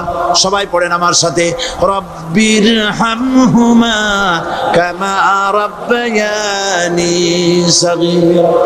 আল্লাহ পাক শিখাই দিলেন বান্দারে আমার কাছে দোয়া করায়, আল্লাহ আমার মা বাপ আমাকে ছোটবেলায় যেভাবে স্নেহের কোলে লালন পালন করেছে, এইভাবে আমার মা বাপ তোমার রহমতের কোলে লালন পালন করো। মনে থাকবে ভাইরা? বলেন মনে থাকবে? প্রত্যেক নামাজের পরে মা বাবার জন্য দোয়া করবেন, বেঁচে থাকুক আর মরে যাক, দোয়া করবেনই। মনে থাকবে? রব্বির হামহুমা কামা রব্বায়ানি সগীরা। আবার পড়েন, রব্বির হামহুমা কামা রব্বায়ানি সগীরা। আল্লাহ পাক মায়ের মর্যাদা এত বাড়াইছেন। সাহাবী প্রশ্ন করেছে, ইয়া রাসূলুল্লাহ খেদমত করব কার? হুজুর বলেন তোমার মায়ের, তারপরে কার? তোমার মায়ের, তারপরে কার? তোমার মায়ের, তারপরে কার? তোমার পিতার। বাপের চাইতে মায়ের মর্যাদা আল্লাহ 3 গুণ বাড়াইয়া দিলেন, 3 গুণ বৃদ্ধি করে দিলেন। হাদিস শরীফে এসেছে, হযরত আবী হুরায়রা রাদিয়াল্লাহু তাআলা আনহু রাসূলের কাছে এসে রাতের বেলায় কাঁদতেছিলেন। হুজুর প্রশ্ন করলেন, আবু হুরায়রা কাঁদো কেন? হযরত আবু হুরায়রা বলছেন, হুজুর মা আমাকে মেরেছে। তিনি প্রশ্ন করলেন, আচ্ছা মা তোমারে মারলো কেন? তুমি কি কোনো বেয়াদবি করছো? তিনি বললেন না। তবে মারলো কেন? হযরত আবু হুরায়রা বলেন, ইয়া রাসূলুল্লাহ আপনার খেদমত থেকে বাড়ি ফিরতে আমার দেরি হয়ে গিয়েছিল। গভীর রাত্রে যখন বাড়ি গেছি, মা আমাকে প্রশ্ন করলেন, বাবা দেরি হলো কেন, কোথায় ছিলি? তাম পৃথিবীর মানুষ যেই কদম মোবারক চুমু দিতে পারলে ধন্য হয়ে যায়, সেই আখিরি জামানার পয়গম্বর নবী মুহাম্মদ রাসূলুল্লাহ সাল্লাল্লাহু আলাইহি সাল্লামের দরবার থেকে আসতে আমার দেরি হয়ে গেছে। ইয়া রাসূলুল্লাহ আমার মা আপনার নাম শুনে তার গা জ্বলে উঠলো। তিনি কাফের, মুশরিকা। আপনার নাম শুনে অগ্নি শর্মা হয়ে আমাকে ধরে পিটানো আরম্ভ করলেন আর বললেন, আবু হুরায়রা হয় মুহাম্মদ সাল্লাল্লাহু আলাইহি সাল্লামের বাড়ি ছাড়বি, নইলে আমার বাড়ি ছাড়বি, কি করবি বল? মার খেতে খেতে আমি বললাম, মা তোমার গায়ে যত শক্তি আছে আমারে মারো, তোমার বাড়ি শুদ্ধ, তাম দুনিয়াটা ছেড়ে দিতে পারি, মুহাম্মদ রাসূলুল্লাহর কদম মোবারক ছেড়ে দিতে পারি না। হুজুর আমার মা গলা ধাক্কা মেরে আমাকে বের করে দিয়েছেন। হুজুর বলছেন, আবু হুরায়রা মা তোমাকে মেরেছে আর আমার কাছে নালিশ করছো, আমি তোমার মায়ের কোনো বিচার করতে পারবো না। সুবহানাল্লাহ। এত বড় পাওয়ারফুল নবী, শানওয়ালা, ইজ্জতওয়ালি, বরকতওয়ালি, এত বড় নবী বলছেন মা মেরেছে, আমার করার কিচ্ছু নাই। সুবহানাল্লাহ। তোমার মা মুশরিকা হোক আর যাই হোক, তোমার মা। সুবহানাল্লাহ বলেন। আমার বন্ধুগণ, হযরত আবু হুরায়রা বলেন, ইয়া রাসূলুল্লাহ মায়ের বিরুদ্ধে কোনো অভিযোগ নিয়ে আমি আপনার কাছে আসি নাই। হুজুর বললেন, কেন আসছো বলো খুলে। আবু হুরায়রা বলেন, হুজুর আমি জানি আপনি আল্লাহর দরবারে যদি কোনো ব্যাপারে হাত তোলেন আল্লাহ মঞ্জুর করে ফেলেন। আপনি দয়া করে আমার মার জন্য দোয়া করেন, আল্লাহ যেন হেদায়েত দিয়ে দেন। আমার নবীজি দুখানে হাত উত্তোলন করলেন, বললেন, আল্লাহুম্মা ইহদিহুম্মা আবি হুরায়রা, আয় আল্লাহ আমি দোয়া করতেছি আবু হুরায়রার মাকে হেদায়েত নসিব করো। হুজুর হাত তুলে মোনাজাত করছেন, আবু হুরায়রা দৌড় দিলেন বাড়ির দিকে। কয়েকজন সাহাবী হযরত আবু হুরায়রার জামা টেনে ধরেছে, এই ভদ্রলোক দৌড়ায় কেন? এত শান্ত মানুষ, কখনো গরম হয়ে কারো সঙ্গে কথা বলে না, এই মানুষটা দৌড়ায় কেন? কোনো বিপদ হইল নাকি? জামা টেনে ধরে বলে আবু হুরায়রা দৌড়াও কেন? হযরত আবু হুরায়রা বলেন, জামা ছেড়ে দাও, কোনো বিপদ আমার হয় নাই, আমি দৌড়াইয়া বাড়ি যাই দেখতে চাই। আমি দৌড়াইয়া আগে বাড়ি যেতে পারলাম না, আমার নবীর দোয়া আগে আমার বাড়ি চলে গেছে, আমি এটা দেখতে চাই। হযরত আবু হুরায়রা দৌড়াতে দৌড়াতে বাড়ি চলে গেছে। দরজায় নক করলেন, ভেতর থেকে আওয়াজ এলো, কে? তিনি বললেন, আমি আবু হুরায়রা। মা, দরজা খুলে দাও, আমি তোমার সন্তান। মা বললেন, বাবা অপেক্ষা করো, দরজা খুলতেছে। হযরত আবু হুরায়রা বলেন, মায়ের গলার আওয়াজের ভেতরে কুফরি কর্কশতা পেলাম না, মায়ের গলার আওয়াজের ভেতরে তাওহীদের নরমিয়াত পেলাম। আমার কাছে মনে হলো আমি আবু হুরায়রা বাড়ি আসার আগে নবীজির দোয়া আল্লাহর আরশে পৌঁছে গেছে। আবু হুরায়রা বলছেন, মা আমার কিছুক্ষণ পরে ঘরের থেকে বেরিয়ে এসেছেন, আমি দেখলাম মায়ের শরীর ভিজা, মাথার চুল দিয়া পানি টপকাচ্ছে। আমার বললেন, বাবারে তোমাকে মারার পর আমি নিদারুণ অনুশোচনা মনে ভাবলাম, আহারে আমার সন্তান মারলাম, কাজ করে নাই। কোন খারাপ মানুষ সম্পর্কে লোকেরা খামোখাই মিথ্যা কথা, এই ভালো মানুষটার কাছে গেছে, সেজন্য আমি মারলাম কেন? আমি আমার ভুল বুঝতে পেরেছি, জীবনের ভুলও ধরা পড়েছে, আমি করে নিয়ে চলো বিশ্ব নবীর দরবারে। খাতামা রাসূলুল্লাহ ঘোষণা করলেন, না ইলাহা ইল্লাল্লাহ ওয়াহদাহু লা শারীক ওয়া আশহাদু মুহাম্মাদান ওয়া রাসূল। আমার ভাইয়েরা, আল্লাহ রাব্বুল আলামিন মানুষ সৃষ্টি করে পৃথিবীতে পাঠিয়ে দিলেন, খাবারের ইন্তজাম করলেন। পরিচয় আল্লাহর বড় বড় কিতাব ঘাটা লাগে না, কিসমতে যদি থাকে দুই এক যথেষ্ট হয়ে যায়। সুবহানাল্লাহ, সুবহানাল্লাহ, দুই একটা দৃষ্টান্ত যথেষ্ট। আল্লাহ পাক সমস্ত সৃষ্টি জগৎকে তৈরি করলেন, সৃষ্টি করলেন, আর তাদের খাদ্যের ব্যবস্থা করলেন। কে করেছেন খাদ্যের ব্যবস্থা? খাদ্য দেন আল্লাহ।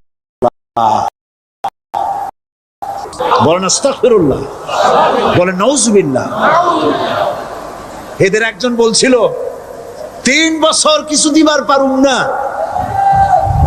লোকেরা কয় আমরা না খাইয়ে থাকুম, আল্লাহ কয় আমিও দেহুম। কদ্দুর পারো না খাইয়ে থাকতে। ফসল কে দেন? জোরে বলেন, কে দেন? বাম্পার ফসলের ফলনের দাবি সরকার করতে পারে না, এটা কুফরি, এটা শিরক। জমিনের ফসল কে দেন? আকাশের বৃষ্টি কার? পানি কার? সার কার? সব আল্লাহ পাক। আল্লাহ পাক কোরআন শরীফে বলেছেন, লা ইন শাকারতুম লাযীদান্নাকুম ওয়া লা ইন কাফারতুম ইন্না আযাবি লাশাদীদ। আমার নিয়ামতের শুকর যদি আদায় করো বাড়ায় দেব, আর যদি কৃতজ্ঞ হও, শুকরিয়া আদায় না করো, মস্ত বড় শাস্তি দেব। ফসল দেই আমি, আর শুকরিয়া আদায় করো তোমার বাজানে। ঠিক কিনা? শুকরিয়া আদায় করে কার? বাজানে। একটা লোকের, একটি মানুষের যেই প্রশংসা এই সরকার করলো, বিগত 4.5 বছর ধরে একটা মানুষের যত জিকির করলো, প্রশংসা করলো, ছবি টানাইলো, যদি এতটা জিকির এতটা স্মরণ আল্লাহ রাব্বুল আলামিনের করত, ওদের জন্য আল্লাহর জান্নাতের দরজা খোলা হয়ে যেত। প্রশংসা করবে কার? চিল্লায় বলুন, আল্লাহ পাকের প্রশংসা করো। খেতে দেওয়ার মালিক তিনি। আল্লাহ পাক বলছেন আল্লাহকে, তার পরিচয় আল্লাহ তুলে ধরেছেন, ওয়ামা মিন দাব্বাতিন ফিল আরদি ইল্লা আলাল্লাহি রিজকুহা। এই পৃথিবীর ভিতরে এমন কোন বিচরণশীল জীব নাই যার রিস্কের দায়িত্ব আমি আল্লাহ গ্রহণ করি নাই। সুবহানাল্লাহ বলবেন না? রিস্কের দায়িত্ব কার হাতে? আচ্ছা দেখুন তো, পৃথিবীর সমস্ত সরকারের কাছে বিভিন্ন মন্ত্রণালয় আছে না? খাদ্য মন্ত্রণালয় বলে কোনো মন্ত্রণালয় আছে কিনা? আছে। খালি কয় খামু আর খামু। খাদ্য মন্ত্রণালয় আছে, থাকার পরেও মানুষ না খাইয়া মরে, ঠিক কিনা? এবার একটু তাকান তো, জ্ঞানের চক্ষু দিয়া তাকান। ফরেস্ট এরিয়া বাঘ আছে কিনা? নাই। সিংহ আছে কিনা? গন্ডার আছে কিনা? হাতি আছে কিনা? বিশাল বিশাল প্রাণী আছে কিনা? জঙ্গলে ছোট্ট প্রাণী থেকে পোকা থেকে শুরু করে গন্ডার পর্যন্ত, টুনটুনি পাখি দিয়ে শুরু করে ঈগল পাখি পর্যন্ত, নদীর ভিতরে ছোট্ট চুনু পুঁটি থেকে শুরু করে তিমি মাছ পর্যন্ত। প্রাণী তত্ত্ববিদরা বলেছেন সমুদ্রের ভিতরে এমন এমন বড় বড় তিমি আছে যে একটা তিমির ওজন 5000 টন পর্যন্ত হয়ে যায়। 5000 টন তিমিটার ওজন। এর যখন বাচ্চা হয় তখন বাচ্চার দৈনিক দুধ লাগে 50 থেকে 60 মণ পর্যন্ত। কে ব্যবস্থা করে? রুহান মান ফেরেশতা। তো ওর মা যেমন বাচ্চা তো সেরকম হবে, ঠিক কিনা? কে দেখ